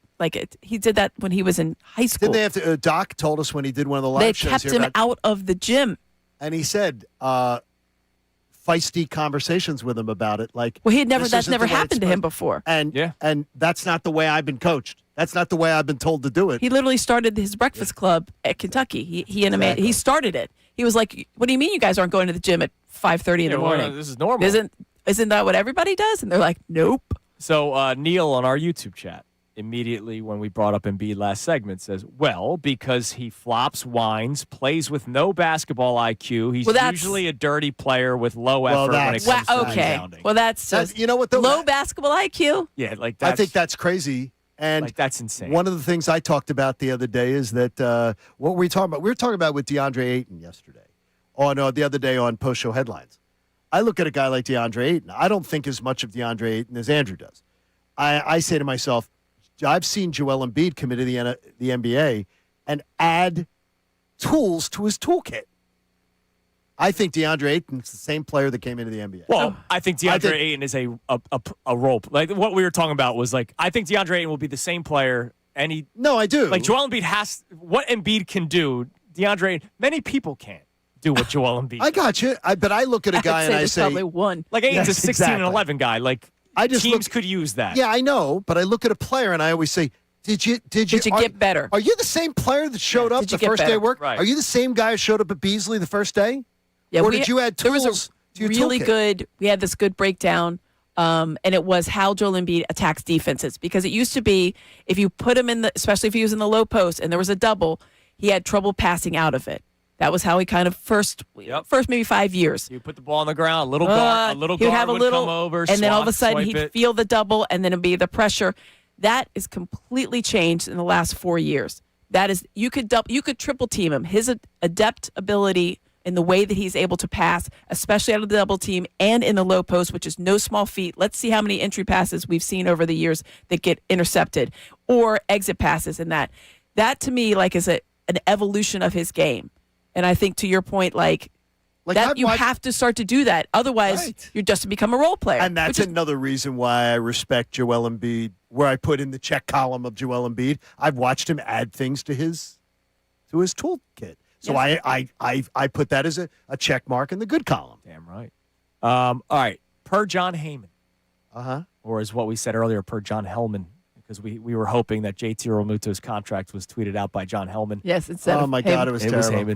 Heyman. Early estimates per John Heyman. If there is a salary cap, the cap would be set between $260 and $280 million. The floor would be between 140 and 160. In case you're wondering, That's too low. well, the first team that would be under that floor is the A's. They're 20th in spending. So that means there's 10 other teams that would be under that floor. So you may say that's too low, but the Miami Marlins are at $78 million. They would literally need to double their floor, double their salary to get to the floor. No, I got you. So I do think that's a good starting point. The interesting one is the cap. Yes. Because the cap, John Heyman estimates between 260 and 280. That means the Dodgers, who are at projected $381 million this year, Mets, 368, Yankees, 329, Phillies, 311, Blue Jays, 300. Those 5 teams would be above the projected estimated cap. If it does get to 280, or if it's 260, the Padres are at 262. So that would make 6 teams. But 5 teams would have to get under. See, here's why I think that sucks to me. In the NFL, I'm not sure, but I think someone will check me on it. I believe you have a 4-year rolling period at all times. If unless the rules have changed. Right, to get under. No, you have a 4-year rolling period where you have to spend 90% of the cap. Okay. So whatever the cap is set at, you have to have spent 90% of that figure In order to meet it. That's the floor. Okay. Baseball, that's not going to be the case. So No. I think it's way too low. I think it's way too low. I'll check the numbers It during may the break. be way too low, but at least 10 teams would have to get to it. No. That's a lot of no. Because more teams have to get to it than get under. How about the it's cap, a big right? It's a big Yes. improvement. It's Yes. a big improvement. But to me, when you're in the NFL, 90% of the cap has to be spent every 4 years. Like over a 4-year period, only the Eagles could spend 10% more than the Bengals. That's all the Eagles can spend more than the Bengals over a 4-year period. Yeah, but That's you if might, they ever play baseball again. you might lose a year of baseball even trying to get to these numbers. That's why I can't expect more. That's going to suck. All right. And you're going to lose a lot. Coming up next, you'll hear the little reset. We'll reset. I have more cocktails that people have sent in for you, Johnny. Also, a bet has been made with Unfiltered. We'll get to that next. Kincade Salciunas with Amy, 97.5 The Fanatic. Now on 97.5 The Fanatic Sports Update. A milestone record for Maxey. I'm Connor Thomas, and the Sixers took down the Heat 124-117 last night behind a record-breaking night from one Tyrese Maxey. That was a strong performance by a couple of guys. Embiid, Edgecombe, Oubre, all helping Maxey to find that victory for the Sixers. But at just 25 years old, Maxey now stands alone as the franchise leader in three-pointers made. He talked after the game about the accomplishment. Yeah, man, that's a blessing. Honestly, I'm just happy, man. I'm blessed. Thankful to both my coaches. They installed a lot of confidence in me. And, last to my teammates, man. Joel, man, he been on me about shooting 10 threes a game since probably my second or third year. And, I appreciate that. So Sixers have now won 3 straight. I think we can all appreciate that. And they head to Boston for a big one Sunday night against the Celtics. Flyers beat the Rangers 3-2 in overtime last night. Matvei Michkov 2 goals, including the game winner in overtime. It was a much-needed win for them as they cling to playoff hopes. They'll host the Bruins tomorrow afternoon. Phillies beat the Nationals 7-3 yesterday in spring training. Bryce Harper, a 2 RBI day at the Dish. They'll play the Tigers today at 1:05. And the Union took down Defense Force 7-0 last night in CONCACAF Champions Cup play to advance. They'll play New York City FC Sunday in MLS play. This update's brought to you by TireRack.com. Verdestin Tires, you got to check them out. Rain or shine, you can drive with confidence on them from Tire Rack. Verdestin Tires deliver precision handling, dependable traction, and quiet comfort. Ship fast and free with 2 years of free road hazard protection. TireRack.com. I'm Connor Thomas for 97.5 The Fanatic and the Fanatic app.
the bottom line is this. You've been played. If you've been buying the A.J. Brown bullcrap and you've been buying the, A.J., this is all made up. This is nothing. Jimmy Sexton, he would be out. He'd be out of the agent business. He'd be violating AJ's contract. If he's shopping for trades without the Eagles' permission or without his client's permission, he'd be out of the business. Jimmy Sexton's one of the most respected voices, names in the game. He's not doing this, folks. So stop grasping at straws and just accept the fact that you bought into a narrative that was a lie. You don't have to like it. You don't have to like it. But you got to accept it. I mean, at this point. You were played. You got played. At this point, I would imagine we all have to. I know there's still going to be people that are going to fight tooth and nail. And then if a trade does happen, it's going to be the media's fault. Oh, yes. That'll be it. That'll be the next one. But at this point, I would imagine the majority of people can finally admit that this is all real. This was not made up.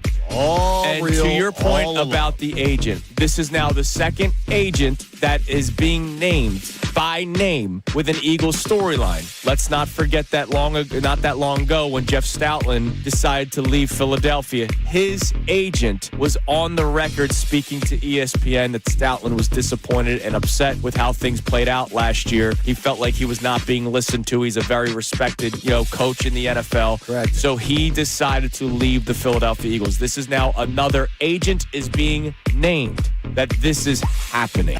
Now back to the show. All right, it is 9 a.m. here on Kincade Salciunas. That's what we've been talking about. A.J. Brown's agent is working the back channels per Diana Russini yesterday. Oh, it's Diana Russini. What does she know is what the majority of the comments were when the show first started. That's your prerogative. Diana Russini is reporting that A.J. Brown's agent is talking to teams seeking a trade. So we wanted your just reaction to that at 610-632-0975. But also, do you want the trade to be for this draft or next draft? If it's for this draft, you take a bigger cap hit. But this draft is being talked about as the big offensive tackle draft, the big wide receiver draft, and there are some pretty talented tight ends in this draft. What are three positions that the Eagles desperately need to draft this year? The three that I just mentioned. But you take the bigger salary cap hit. Mm-hmm. If you wait till post-June 1st, you get to spread out the salary cap, but you're not reaping the benefits of this draft that is a great draft. A great draft. This is a great draft for offensive linemen, great draft for wide receivers. And that's why I want them to do it if they're going to do it. Because, again, I don't want A.J. Brown trade, but let's face it, we're heading to that direction. We got to stop this burying the head in the sand thing. When A.J. Brown is traded, because it feels like that at this point. Certainly does. I want it to happen so that they benefit for this upcoming NFL draft. Howie Roseman can deal with the cap implications of it. All right, he'll figure out a way. He always does. And, oh, by the way, rookies are less expensive anyway. So, to me, it makes more sense to do it pre-draft. And, by the way, if anyone's asking, for the 2027 draft, because I see a few people in comments asking, the Eagles' 2027 draft is very, very clean. They have their first, their second, their third, their fourth, their fifth, their sixth, their seventh, and a seventh. Until Howie moves 8 of those picks. But they have their own picks. Exactly. They only have their two. They don't have their own seventh. They have 2 sevenths. One is from the Jets. One from the Ravens. So the Eagles set 2027 past this year. They don't have like a bunch of extra draft picks loaded up. By the way, right now they only have 8 first, picks. second, third, fourth, fifth. No, they have multiple thirds. That's right. They have multiple Yes, the thirds. compensatory. Yeah, they have the That's compensatory. That's not Right now they have. Right now they have compensatory. 23, 54, 68, 98. So the 68 and 98 are the third rounds. Sure. 98 is the compensatory. So that's it. 23, 68 the 54, one 68, from the Jets, 98. the Hassan Reddick trade. Then they have 2 fourths, 122 and 138. And then they have 2 fifths, 152 and 180. Right. And that's it. That's it. That's 8 picks. I guarantee you, though, one of those fifth rounders will probably be traded back to pick up something in 6th and 7th because they're going to draft a kicker. They're going to draft a kicker. Yeah. Also, like I would never have any worries about they don't have a lot of picks for 2027. Yeah, they'll do. No, I mean the thing is they have their full assortment of picks for 2027. They have 1 extra 7th. Right. But they'll find. They'll have something. Yeah. Yes. There's always something. So it would be the weirdest thing if they didn't do anything and just actually selected every pick. We're just going to take a person here. What would we talk about? Yeah, we would We would break down each player. That Wash they your run out of did. things to talk Wash your about. mouth out with soap, baby. Man, if when AJ Brown gets traded, you just wait till the next player we make up rumors about. Exactly. Yes, exactly. Who else can we Connor, trade? what do we got on the text line when it comes to the Eagles discussion about when you would want AJ Brown traded if he does indeed get traded, and when it comes to this draft, your order of importance? O-line, I don't think anybody can argue it. That's got to be number one. Yeah, Vashon in Coatesville checks in, and he says number 2 for him, though, is wide receiver 2. That's definitely more important, and you could always get a tight end later in the draft. We witnessed too many years without a proper wide receiver 1. We should know better from the past. And that's fair. I'll just say, look at what the Eagles have done at tight end for the last 2 decades. Now, Brent Selleck was a steal. They got him in the 5th round. Ertz was a second-round pick. Cincinnati, right, Selleck Brent? was a second-round pick, yes. And then even before Selleck, you had Chad Lewis, right? Like, the Eagles at tight end, it's Philly. I always bring up the Phillies catcher analogy. Phillies they can't develop an outfielder for their life, but they've had a catcher behind the dish for like the last 30 years. A very reliable one. Right, JT, Chooch, Dutch, Lieberthal. Sorry, Lieberthal, then Dutch. Like, Yes. that's 4 catchers that have spanned 30 years. I know you had your Rupp and Kratz. But overall, moment. yes. Like, Overall, yeah, but for the most part, they're all Wall Eagles of Fame tight type of end. players. Yeah. It's Goddard, Ertz, Selleck, It's cornerstones. Lewis. These are cornerstones of their offense and of their team. And these Over are guys, 25 years. Yeah, those are guys that you're going to see. They're going to live on in Eagles lore, just like the catchers you named. So I think the tight end is always important to them. The old adage about it being the quarterback's best friend, that's really going to be true next year. So that's the only reason I put it slightly higher than wide receiver. What else we got? For me? All right, we also have a bunch of check-ins on this conversation that we just got into with the baseball salary cap. Okay. There's a lot of folks are very interested in what's going Okay. on. Mike in Turnersville says owners in MLB need to share revenues and offer players percentage of the overall pie. A $140 million floor and a $280 million cap doesn't come anywhere close to solving the competitive balance issue. They will be sharing revenues. That's what a salary cap's going to do. The whole system, they will be sharing revenues. They're going to change the whole system. Okay. So they will be sharing revenues. That will be the part of the whole system. That's what's going to happen. And by the way, too, is that, again, because you're going to hear the propaganda come out of players' mouths like Bryce Harper. Yeah. Every single player And in all the Boris guys. The NHL, the NBA, and the NFL. Players in the NFL, NBA, and NHL have all make more money today than they did before the salary caps were implemented. So salary caps make more money. Players get a larger share of the revenue. Since the salary cap gets implemented, players in those leagues make more money. And more importantly, the guys on the back end of rosters, the second half of your roster, all make significantly more money than they used to make because the guys at the top of the roster never gave a damn about the guys at the back end of the roster and how much they make. Yeah. They never did. It's my money. They don't care. I think that the thing that I think that it's going to be interesting because there's certain aspects of this new deal that I think some players will like. Obviously, like getting paid all the way down, Sure. but having teams be forced to meet a certain salary, I think is the most like. And I never thought I would say this sentence, but I am interested to hear what Nick Castellanos thinks about it because he had a very interesting idea a couple of years ago when he was asked about, how does baseball need to improve? And I'll never forget, like he was like propped up on like the top rail and just having a conversation. He was like, teams that don't pay their players, teams that just are not committed to having a successful team, they shouldn't have their team anymore. That relegation he brought up, it was fascinating. the Premier League, yeah. I love it. And it was like, yeah, because if you're not paying a good to put a good product out there, why do you have a team? What is it you're doing? The Marlins are not trying. Right. Right. Like, that's embarrassing. I gave you guys the number. Their payroll. And think about how many prospects have come through Miami Marlins. They have a great scouting department. They do great. And they don't pay anybody. Yeah. Think about the Cleveland Guardians. Second to last, $94 million. And yet they're somehow a playoff made team. Yeah. They're a good baseball team. But remember, a couple of years ago when they had this kid named Francisco Lindor on their team, the GM straight up said at a press conference, we are not going to be able to keep him. Like, he admitted it. Imagine being a Guardians fan, and you're sitting there, you're going, are you kidding me? What? And the superstar, you're telling me now? And just remember that when the commissioner came in to talk to the players about that a salary cap implementation is going to be what, is going to be on the table at the end of this year, it was Bryce Harper who was dog cussing him and saying, "Get the F out of here. We're not going to talk about that stuff." And Nick Castellanos, one of the players, saying, "We want to hear the guy out. Let's have a discussion." Because I think there's some good with the bad. The salary cap, there's many players also not named Bryce Hart, but there's a lot of players that are going to be like, no, we don't want that. That's going to be the overarching theme. But do you have to take the good with the bad? Yes. And I think that's where some of the nuance is going to lie with this, because I think there is an overall feeling that you want to have a better product across the board. Like, as much fun as it is to have Paul Skeens, the Pirates have been mired away in mediocrity for decades at this point. They've never committed to a high salary. They've never committed to more than one player here and there. They have players walk all the time. I mean, Garrett Cole was there for Pete's sake. Why it always passes? The highest priced players in the sports always fight against the salary cap. And then the players and the players associations of those sports get to vote. And the guys who don't make director of that. They don't make all the money. The guys who don't make all the money, when they get to cast their votes, whether they want to approve it or not, they get to say, yeah, we're for it because we know we're going to make our money. By the way, to your point about the Pirates, Rowdy Tellez, was it 2 years ago? They were like, "Oh, you're about to reach your at-bat incentive." They sat him, right? They released him. They released him. They straight up. He was about to make an incentive bonus, and they're like, amazing. They paid one player. "We're going to release you." That's it.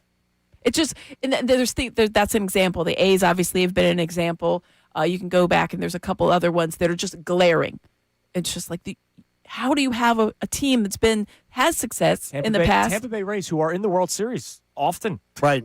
Or in now the ALCS. Now the A's have found a way, though, to get themselves now where they're getting ready to move they'll to get a an market, influx in money, right, and a new stadium and a market. Still the same ownership. But other teams can't do it. Right, you can't always move it, yeah. Right, exactly. The Phillies are paying $240 million more than a team in their division. It's amazing. And they played in the playoffs a couple of years ago. They Isn't did. that crazy?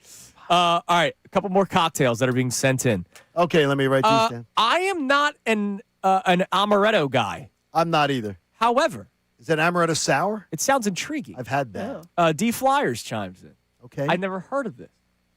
If you put amaretto into any sort of lager, any sort of lager beer. I don't want that. I don't want beer. It tastes like Dr. Pepper. Yeah, you haven't heard of these? I've never heard of these. Yeah, that's a big thing. Hate Dr. Have you Pepper. had what kind of beer? I didn't Any know you beer? hated Dr. Like lagers, any type lager.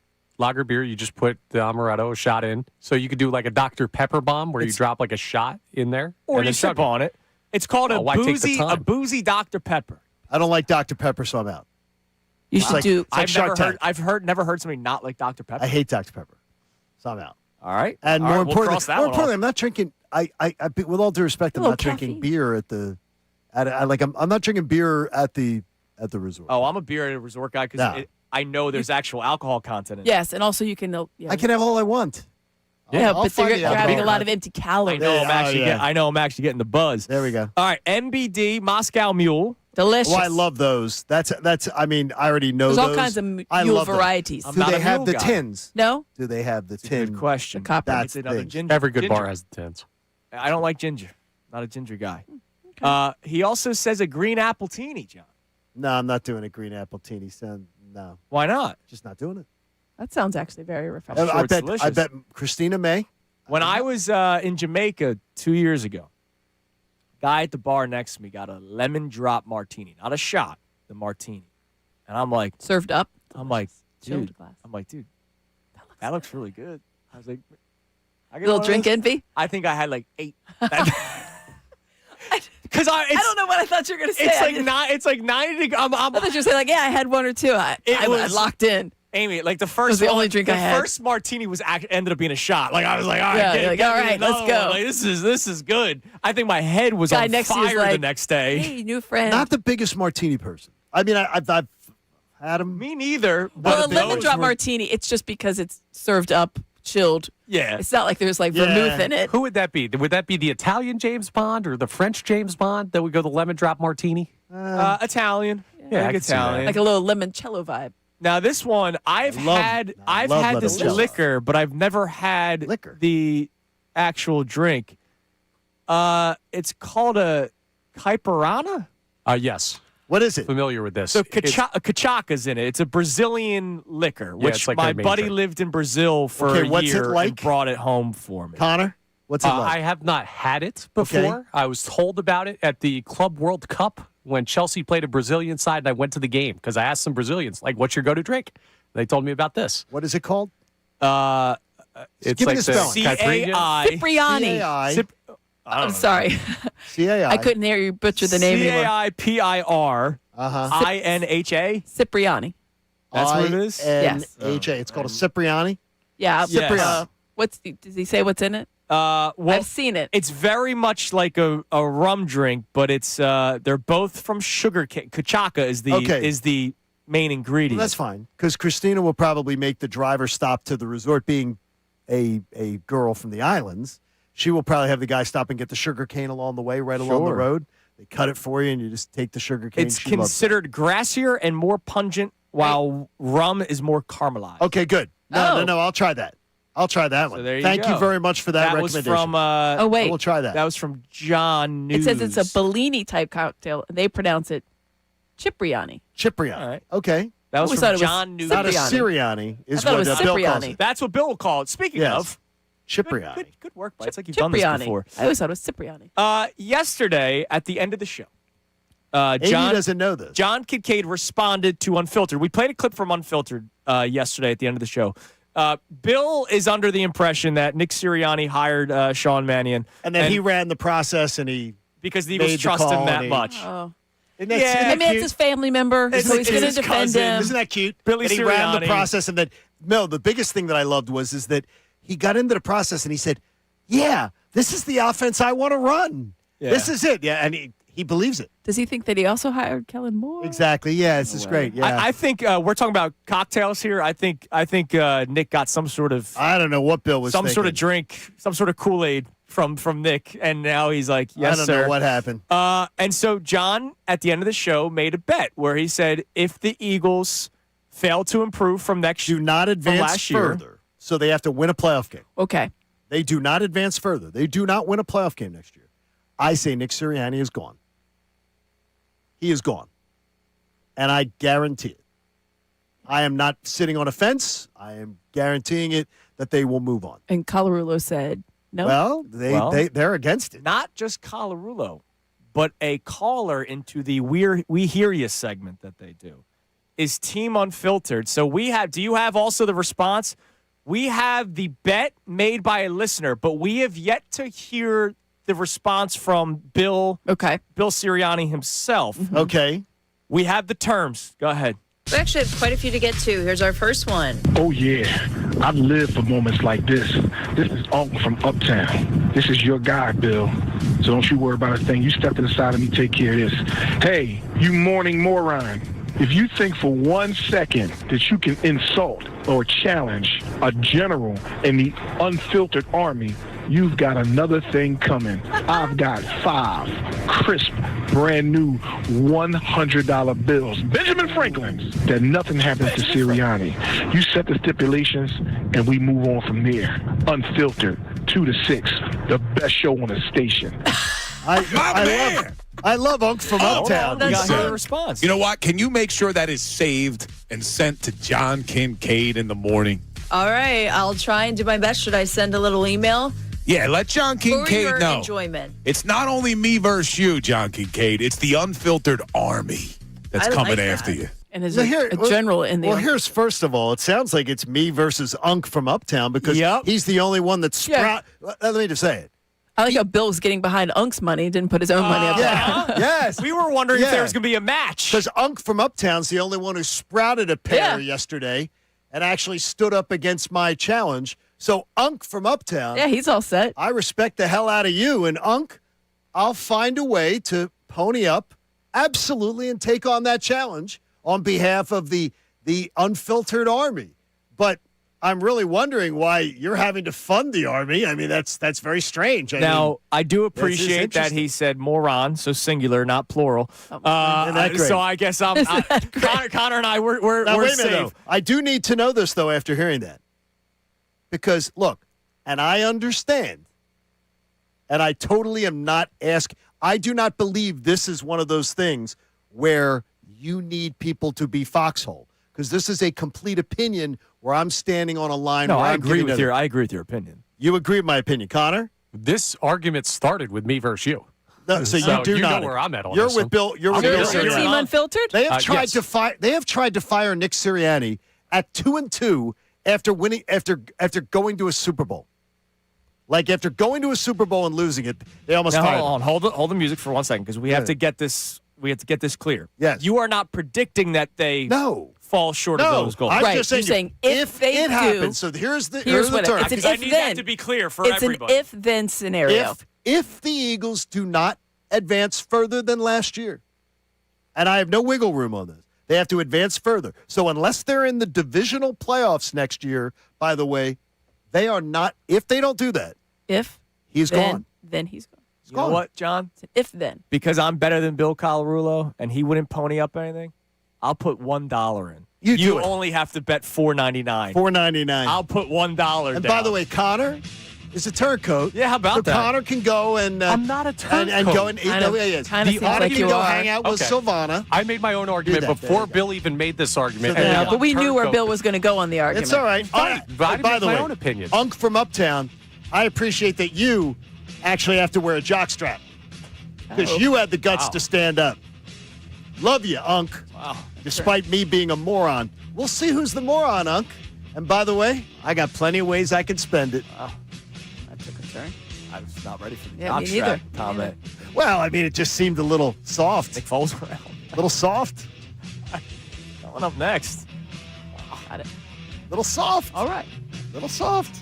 Some liquor could help that, or do the opposite. We'll give you some more drinks coming up. Dr. Also- Avi Donapel. Also, would you root for a team that doesn't play for your country? It's Kincade Salciunas, 97.5, The Fanatic.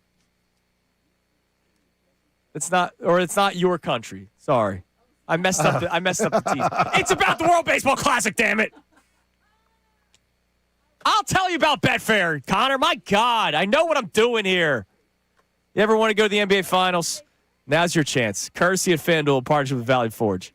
FanDuel is giving you a profit boost that you can use to predict the future. You heard me right. All you got to do is use your profit boost on an NBA future, and you'll be entered for a shot to win an NBA Finals trip for two. So if you don't think your team, your town, your Philadelphia 76ers will be in the NBA Finals, you could still try to go to the NBA Finals. All you got to do is make a futures bet. So bet the team you think will make it out of the Eastern or Western Conference. Bet the team that you think would win the NBA Finals.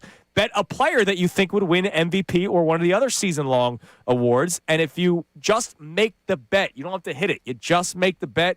You're entered for the trip for two to the NBA Finals. Just visit FanDuel.com/local to get started. That's FanDuel.com/local. Play your game with FanDuel, the official sports betting partner of the NBA. You got to be 21 plus, present in Pennsylvania. No purchase necessary. Limit one entry for Profit Boost token. Opt-in required. Must apply. Profit Boost token on select market. Restrictions apply. See full terms including methods of entry at sportsbook.fanduel.com. Gambling problem, call 1-800 gambler. Now on 97.5 The Fanatic Sports Update. A record night for Maxey. I'm Connor Thomas, and the Sixers beat the Heat 124-117 last night. And Tyrese Maxey set a franchise record. Now, it wasn't just him that led to the victory. Joel Embiid, VJ Edgecombe, Kelly Oubre, all big nights for the Sixers. But at just 25 years old, Tyrese Maxey is now officially the leader in three-pointers made in franchise history for the Sixers. Brendan Watford off the drive back to Maxey. This is for the all-time record. It's good. Maxey making a three. Out top. And he now leads the Sixers franchise in all-time three-pointers made. Franchise leader. Great call by Tommy Guinness right here on 97.5 The Fanatic. Sixers have now won three straight. They had to Boston for a big one against the Celtics Sunday night. Flyers beat the Rangers 3-2 in overtime last night. Matvei Michkov, the hero, scored twice, including the overtime winner. And they'll host the Bruins tomorrow afternoon as they continue to hang on to some slim playoff hopes. The Phillies beat the Nationals 7-3 yesterday in spring training. Bryce Harper, 2 RBI day at the plate. They'll face the Tigers today at 1:05 p.m. Union took down Defense Force 7-0 last night, moving on in the Champions Cup, the CONCACAF Champions Cup, that is. And they'll also play New York City FC Sunday in MLS play. This update's brought to you by TireRack.com. Rain or shine, drive with confidence on Verdestin tires from Tire Rack. Verdestin tires deliver precision handling, dependable traction, quiet comfort. Ship fast and free with 2 years of free road hazard protection. That's TireRack.com. I'm Connor Thomas for the home of the Sixers, Flyers, and Union. 97.5 The Fanatic and The Fanatic.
9:30 here on Kincade Salciunas, 97.5 The Fanatic. It is a Friday with Fadul.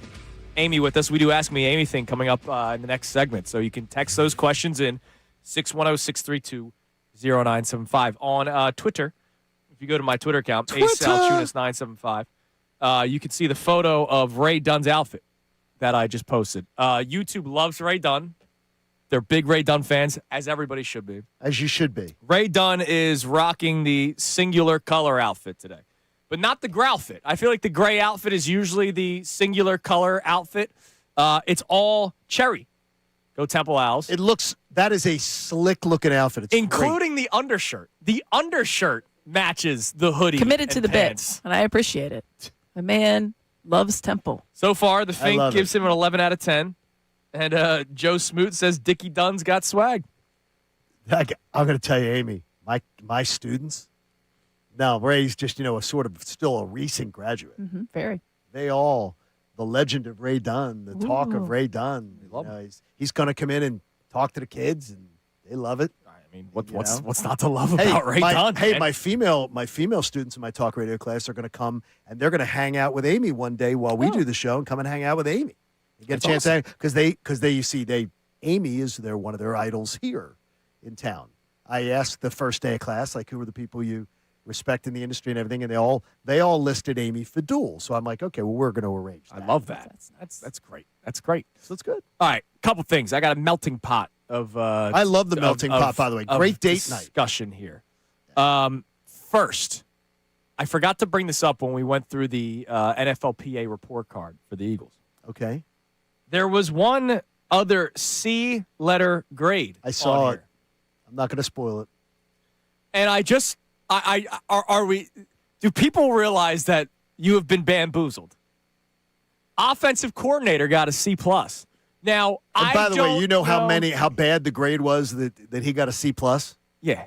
I don't know, is it because of his play calling? Is it because of his game plans? Is it because he talks to Ryan Fitzpatrick about Jalen Hurts and rips him and blames him for everything? I don't know why, but there is a lot of false positive Patullo talk. There you go. False positive. Perfectly said. Coming from the players, coming from media members, coming from Nick Sirianni himself. A C+ was the grade for Kevin Patullo. Seems very high. And by the way, compared to all the other coaches and all the other things, he's the only one that even fell anywhere below an A. All the other coaches were an A. But a C+ is a passing grade, correct? C's get degrees. But they've changed. Was that a passing? Like your offense was passable? No, I would not say it was an offense. It was theirs. Like when we talk about like highlights, sometimes they're just lights. Yeah. Right? You can be overwhelmed or underwhelmed. Sometimes you can just be whelmed. Yeah, not many highs. You're right. It's just an offense. It functioned at times. I completely screwed up the tease. That's on me. That was a really good tease, though. Amy and I found it very entertaining, and that's part of your job. Because I didn't know. I thought maybe it was like a different planet. Yeah, exactly. We thought it was like the Monstars. There are aliens out Would you root for the Monstars? Because they're not from your country. No, I rooted for Bugs Bunny, baby. Of course you did. In the World Baseball Classic, obviously USA. But we don't have to worry about different pools early on. Right. Would you find yourself rooting for a team that has no shot of winning? Because you like the player? Against whom? Well, I'll root against teams more than I'll root for teams. In Pool C, you have Japan, so they're going to be really good. I'll root against them. You have Korea. You have Chinese Taipei. One of my favorite Little League teams all the time is Chinese Taipei. They're so perfect. Yes. Fielding, execution. They all have Taipei personalities. Hey-o. Wow.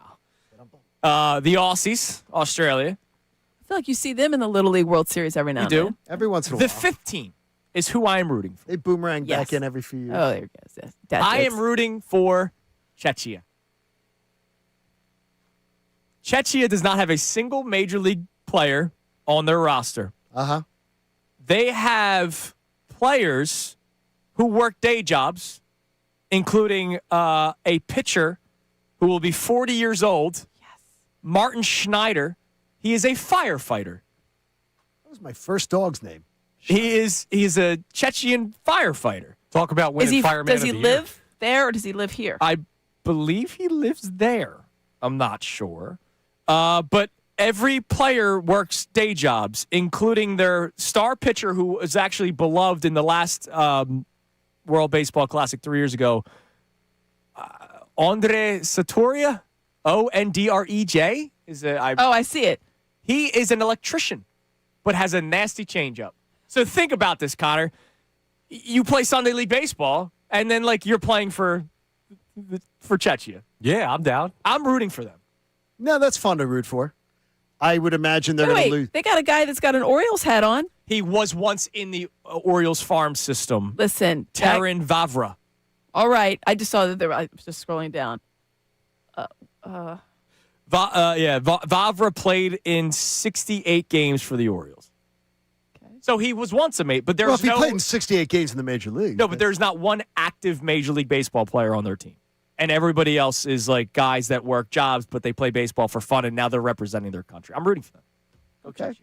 All right. Yeah, hell yeah. I like that. That's good. I will more root against countries than root for the country that's, I'm rooting against teams. All right. Lastly, the NBA rookie class. John and I had a conversation before the show. Curious to get your thoughts on this, Amy.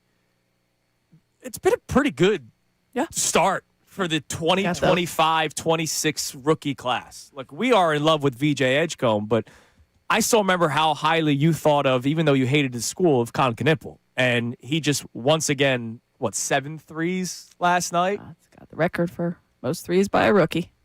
Will there be a time where, because Edgecombe was already a should they, shouldn't they draft him, but it was always Ace Bailey. Yeah. It was Ace Bailey for some. That was confounding to me, but whatever. I get it. I know that people are really high on him in the ceiling, but I think there could be, when you look back on it in 15 years, maybe it's you could have, because Knippel went fourth, right? Yeah. So there's always going to, no matter who was taken fourth, there was always going to be but maybe you could have had this guy. Yeah. And the way the game is played, I think that there's going to be that comparison given the 3-point. What if the Sixers missed for ever? Spacing. No, I just feel like shooting, spot up. the one thing that Con Knippel does not do that VJ does and that the Sixers really need is defend. Yes. And he's a great player and a great shooter, and it's tremendous. So when the comparisons were to Klay Thompson, which, looks on its face valid, if you look at early Klay Thompson, he was a excellent defender. Oh, yeah. Very, very good. It is not something that Con Knippel is known for. Right. Doesn't mean he can't improve it. Doesn't mean he can't work on He it. can become a willing defender. There you go. That's always but yes. You are bad at it. But I'm trying. You try, so we're not going to call you a bad defender. Listen, we're going to call you a willing defender. It's willing. It's just he's scrappy. You're saying he's undersized. It's still pretty good. I don't even understand that. I don't even understand when people use that term. It's so funny you say it because we've never talked about this. What, willing defender? When people say I'm willing defender, to do it. Because I've seen guys that aren't. Whenever I hear that term. Luka Doncic is not a willing defender. Right. Whenever I hear that term, willing, he's willing to do. He's willing to do it. Whoop-de freaking do. It is 5-on-5 on one side. Yes. 4-on-5 on the other. And whenever I hear that term, that's okay. I consider it they're degrading the person. They're it's acknowledging what they are. That could be. Yeah, Tyrese Maxey, willing defender. Not really good at it. He's improved his defensive. I think that his defense this year is the best it's been. It's something he knows is a knock on him. And he has worked on it, and I think he is an adequate defender at this point. I would elevate him from willing to adequate. Oh, that's good. Okay, yes. so he's... I think he's improving his his NBA defense. 2K rankings. He's got an S for satisfactory. Yes. You don't want a U. No one wants unsatisfactory. Can I E for excellent. Can I say this? I had to just do this they make you do the midterm of the semester, give out the you give U's letters. and S's? How about there's I'm not kidding you, there's 20 letters. Combinations. What are why? It's crazy. I can't really get into it. There is S, there is N. That's how it was early elementary school. And then there's S, all U, and E. different combinations of letters that just make my mind explode, and I didn't use any of them. So kept it easy. Crazy. Yes, but I think there could be the conversation to go back to your point of maybe hey, Con Knippel has set the NBA record now in 3-point made. Wouldn't it be fun? He's on the Hornets. They have a very fun offense. They score a lot of points. They don't play defense. I don't know. I think it could be a conversation you could have in 10 years. But VJ has been he is the only rookie that's being this productive on a team that has playoff And realistic playoff aspirations. Is it wrong to value the consistency almost as much as the fit? Like the consistency has been what I've been really Just impressed with. He's a willing shooter, even if he's struggling. I appreciate that. I think for rookies, it's harder to try to, like, when people are in and out of the lineup, maybe you're shooting 20 times a game, maybe then you're shooting 5. I think that he's consistent in that, even if the shot's not falling. I think he's an excellent defender. He's usually tasked with defending the best player on the other team. And boy, that alley-oop last night from Tyrese Maxey, and the angle that they caught from the other net, right? It's was just beautiful. And then you see the joy like that. Like when you're watching that, you're thinking one of those guys is 25 and one is 20. That's your backcourt. That's your backcourt for people. Like I think I was on last week, and like give me some hope. What's going on with the Sixers? I'm like, that's your backcourt. And by the way, that's enjoyable. Embiid's got much better energy now too because of that. How do you not feel that? How do you not feel the joy that those guys are playing with? Yeah. All right, let's go to our man Karate Mark wants to chime in here. What's up, KM? How's are you still in Disney World? Nah, back in Philly, back in the lovely cold weather here. Yeah, well, I'm glad you guys escaped for a little bit. That seemed nice. I was living through your photos. We even bumped into some guy named Johnny Marks down there. Did you really? That's awesome. Yeah, we were on the same flight out there. Weren't staying at the same place, but we were keeping in touch. And that's cool. He's having a good time with his ladies out there. Good. That's awesome. So what do you got for us today, Marky? Mark? Well, I wanted to know if you needed some help pronouncing Caipirinha. Yes. Caipirinha. Clearly. Caipirinha. I'm just gonna write it down. Caipirinha. So I was close, even though I didn't have that extra sauce to it. Caipirinha. That sounds way more exotic. And it is made with cachaça. Okay, I don't need to know what it's made of. I could just say I'd like a caipirinha. Or you could just point to it on your phone and be like, I want this. You could do that, yeah.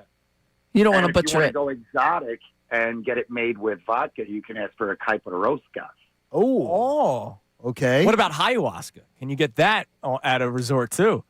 I'm sure. Just your resort and your connections, Andrew. You know the right people. So I got a couple drink suggestions for you, Johnny. What do we got? Ones here. I'm listening. We're going refreshing. We're going light. Oh, I love that. That's right up my alley. You have a Paloma. Delicious. Well, I already got it on the list. It's on the list. Got Paloma on the list. Okay. How about an Amalfi? I don't know. I do like an Amalfi. What's an Amalfi? An Amalfi has limoncello, prosecco, and soda water. Oh, I'll definitely try that. It's good. I'll definitely try that. Very good. Yeah, Karate Mark knows the vibe that I'm looking for. And I got one more for you. What's that? It's called a gimlet. Oh, it's like a vodka gimlet, but it's different. Okay, what is it? It's gin, lime juice, and syrup. Again, okay, I love nice, it. A gin? Is it a ginlet? Gimlet. Gimlet. So do you know what a vodka gimlet is? No. Oh. But gimlet? Thanks, Marky. We appreciate you, brother. It's a gin gimlet, so they call it a gimlet. Okay, I'm in on that one. You got to try all of these. No, guess what? Right now I have 7. I like Kuiper.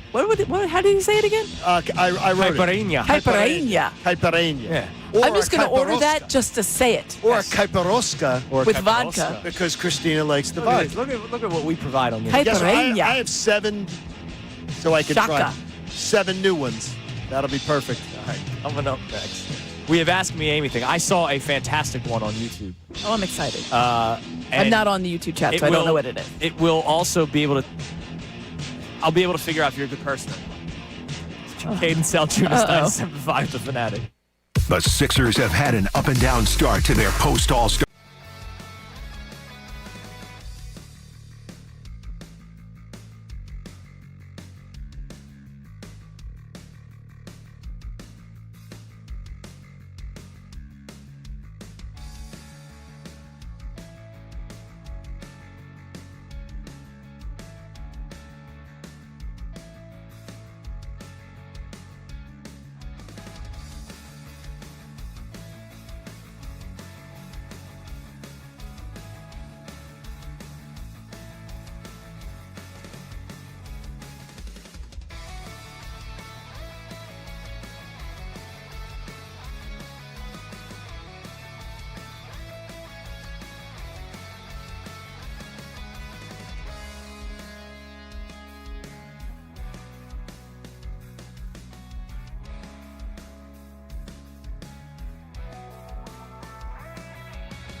97.5 The Fanatic.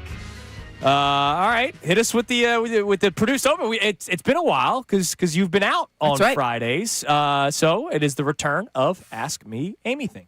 Now it's time for What else you need to know? Ask Me Anything. Would you like to know more? No, ask me anything. All right, Connor, you go on the text line first. I want to save the YouTube one for last because, again, I can figure out if Amy Fadul is a good person or not. All right, so we have a check-in here from Dale who wants to know, Amy, will the Sixers make the playoffs straight up or the play-in games? Which do you believe? Straight up. I think they're going to hang on to that 6th seed. Yeah, I do. I hope so. Maybe I'm going to manifest it out there because they were hanging on by fingernails. Now they got a little bit more on that ledge, like a firm grip. I don't know if it's like Alex Hanold firm, but like it's up there. Do you think they can catch Toronto? I think they can. I think they can catch Toronto. So that'd be fine. I think they can catch Toronto. They play Toronto once or twice. I think I was just looking at that. They have one more against Toronto. One I believe. more against Toronto. But the West Coast trip they've got coming up is an easier one than they had previously. It is a somewhat favorable schedule this back half, and eventually they'll get some help when the last 10 games come and Paul George. Be healthy, Joel. Yes. Manage those minutes. I mean, that's what it comes Manage those minutes. down to. All right, what's next? We also have another texter who wants to know, with all the island drink talk, Amy, what's your favorite vacation drink? That's a great one. I am a good margarita. I'm a good margarita. Margaritas are great. Variations of margarita, any kind of but that's if I have a go-to and I'm up there and I'm frozen and I'm looking at all of these drinks and I'm like, I have no idea, that I'm just going to blurt out margarita. Margarita is a strong choice. No salt. No salt for me. No salt I go for no me salt. Too. My heart starts pounding. Yeah, no salt. I don't like the salt. I go nothing on, not even sugar, like nothing on. No, I no. don't need I don't want sugar. No. Also, I'm not drinking it usually from the glass. That's I'm using me. my Eagles tumbler. Right, sure. If you're on at one of those places, I always have like a fun straw. I'm a big mango margarita Delicious. guy. I'm game changer. Because I like margaritas. They're nice, right? Like I've had them. Somebody once introduced me to the mango margarita. That is now if I'm ordering one. That's what you're getting. That's what I'm getting. I have to look for a Delicious. All right, D Flyers on our YouTube chat. Okay. Are you a self-checkout person or do you go to the cashier? I'm a self-checkout person. Okay. With how much stuff? Oh, I'm a rule follower. Okay. So if it's 15 or under, I'm in the line. I'm counting my things. All right. I think there's wiggle room. If I have 16, I'm still in there. But if I have 25, I am going to a cashier. If I have 20, I'm monitoring still going. myself. 20, bro? Get out of there. 20. No, get out of there. No, but here's no. I can have 1 over. I can't have 5 over. You can't go 5 over. Yeah. No, you can't. It does depend on what it is. It's like the speed Are these limit. cases of Coke or something that you have, or the 5 over, or is it like you have Tic Tacs and a couple of T-shirts? Are you doing individual items? Are you saying, as Amy's saying, are you doing, I have 5 cases of Coke. And I could just bring it over, and I'm good. Yeah, sure. That works. The stuff underneath, you just bleep, bleep. No. The individual different items. I don't know. That's terrible. Also, I feel like, and this is maybe the hot take part of that, is that if you are an efficient self-checker outer, Which I am. you should be able to go over a little bit. Which I am. But egregious. You cannot have 10 extra items. I cannot be in there with the shopping cart, and I clearly have 25 to 30 items, and it says 15 or less. So I have OCD. I've talked about it before. When I put my stuff in the shopping cart, I put it where I know it's going to go in the same bag. Oh, yeah. Like that's I don't really well just throw them in. Yeah, cold stuff goes over in a certain section. In one that way, corner when I'm of the checking shopping it out, cart. That's well done. Yes. If I have bread and chips, it's a way. That's in the corner. Usually well done. that's usually either the front or above, so they don't get smushed. I just want to keep going, right? I don't want to be. I'm the grocery bagging it as store, I'm let going. Alone. Like, it drives me insane if you have to bag and someone's like, all of a sudden they put the eggs on the bottom, and here's like, I'm like, oh. Now here's an important thing with the self checkout. If it's so some places have like 50 of them, right? Yes, like ours has. Out in Lambeau, we have tons. I don't know if it's been updated since I've moved out, but the Acme, well said, in Roxborough, had 3. And I remember I was a walk to the Acme guy because it's Man Young. Right, you can walk. I would go if I needed to pick up 3 things. I would be behind the guy that has the family of 4. Yep. And I'm like, there's only 3. Go to the there's more he's got his frozen meals in there. Than he's got his actual self-checkout. Wait a minute. How many items is he checking out? No, like a family, it's he's bubbling. It's bubbling over. He's got a full cart. Oh, well, then he should not be there. Exactly. Well, that's. And I would call that out. I'd go, dude, but do you not know your No, balance? you would give him this. Pre-limitations. Oh, I didn't know. I've never because known there when be I remember when I was down in South Philly, the shop right down there, it was like they had no limitations. Yes, check it out. I've never But, known check it that. all that's out. just that's just morality. But they had a lot more than 3.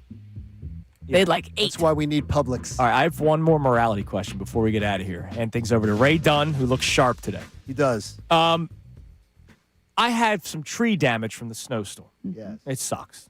Like these beautiful, it's horrible. And they fell into my neighbor's yard. Oh, no. So I'm going to clean it up. Right. I can't yet because they're still. Ice And I know these neighbors for years. I ended up moving next to people that I've known. It's crazy. Good. I was talking to somebody about it because they too had Right. tree damage, and they were like, "Well, you do know that if it's on their lawn, it's their responsibility." That's I ridiculous. go, yo, dude, you're horrible. That's bad. That's a bad human being. Like, that person doesn't return his shopping cart. Legally, sure. No. But like, Actually, I don't even know legally. No, that's not true, and I don't believe it. I looked it up. If the tree falls in the neighbor's yard, it's not the owner. The owner doesn't have to take responsibility of it because it's on their property. But doesn't make a sound.